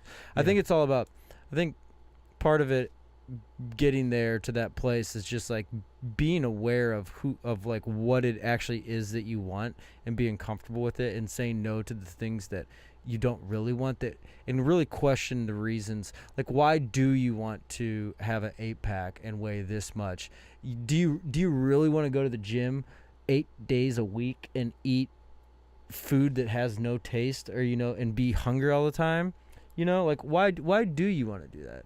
Get to the source of it, I think. And then, I mean, I've just been like, I haven't drank in like 3 days just because I want to try it. Doesn't mean I'm never going to drink, but like, but I told myself at the beginning, like, well, if I want a glass of alcohol, I'm just going to fucking do it. Yeah, that's kind of where you kind of run into problems, is when you start like, okay, I'm never going to drink again. And then you feel down because you want to. Absolutes. Yeah. Dude, absolutes are the worst. I'm never going to do this again. I'm never going to drink this again. Or it's like when people ask me, like, are you ever going to drink again? I just say, nah, probably not. No. I'm going to do this every day. I'm going to do this 5 days out of the week. Setting yourself up for failure. Not necessarily failure, but I think the best thing to do is just like write stuff down that are actually like attainable, achievable goals. Like make sure they're tangible too. I think that a lot of times people like make goals or like want to do things that aren't really, that don't have a measurement system. See, I will disagree with goal setting. I think what's vastly more productive is task setting. Well, yeah, but small tasks for a larger goal. Yeah, have like but I mean, like, okay, if I don't achieve this goal, what happens? Like if I don't, you cut your arm off. Yeah, and then eat it. No, this is what you do if you really want to hold yourself accountable. Get into the dark web, find an assassin, pay him money, and say, if I do not do this by this time, I want you to kill me. After this conversation, we are never going to have another conversation. I'm giving you the money right now. If I ever call you, if I ever tell you that this is off, then it's don't listen to me. Yeah, I'm gonna take a pass on that one. I don't. You don't want to do that? No, because what happens if, like, okay, so like that's scary. Exactly. Well, so I know you don't want that goal that bad. So my goal is to be a comic book illustrator. But what happens if somebody says, because like I can just crank out, random logos, that one thing that I made in like 30 minutes, and send it to you, like, oh, dude, that was really cool, man. Like that sort of thing. What happens if that was what I'm supposed to be doing? It is. But if I never became a comic book illustrator, and the dude's like, all right, boom, you're dead. Then you didn't really want it. You didn't work hard enough.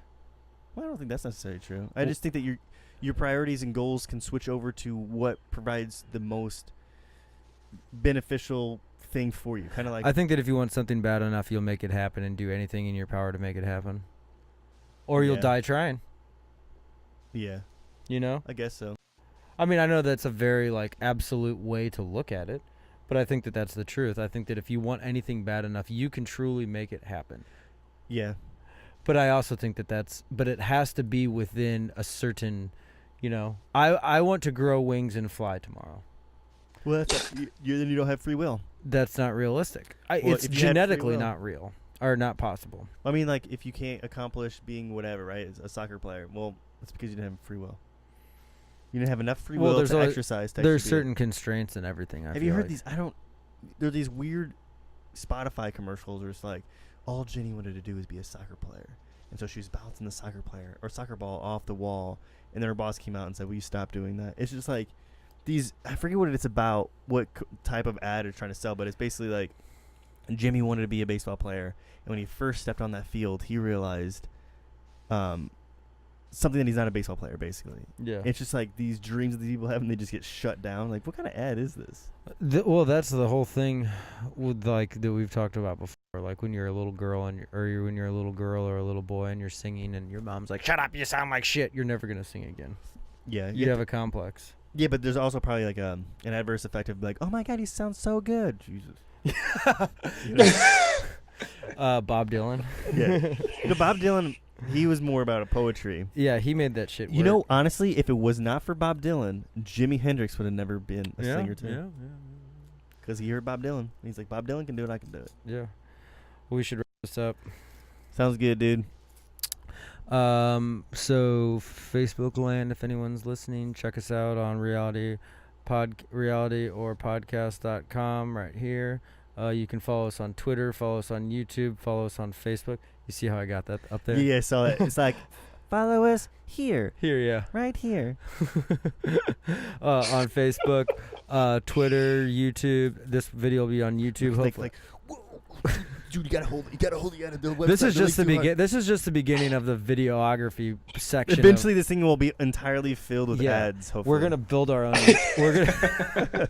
We're just like a small section for like fucking NASCAR. Yeah, we're gonna build our own universe that we're gonna live within. But anyways, yeah, check us out on Twitter, Facebook. We should have some sort of like weird string hanging here, so it's like a little balloon, just like holding the link. Yeah. So realityorpodcast.com. Or iTunes. when we do that, it's like the little thing goes like, boop, boop, boop, boop, boop, like a little ball. Moves. Yeah.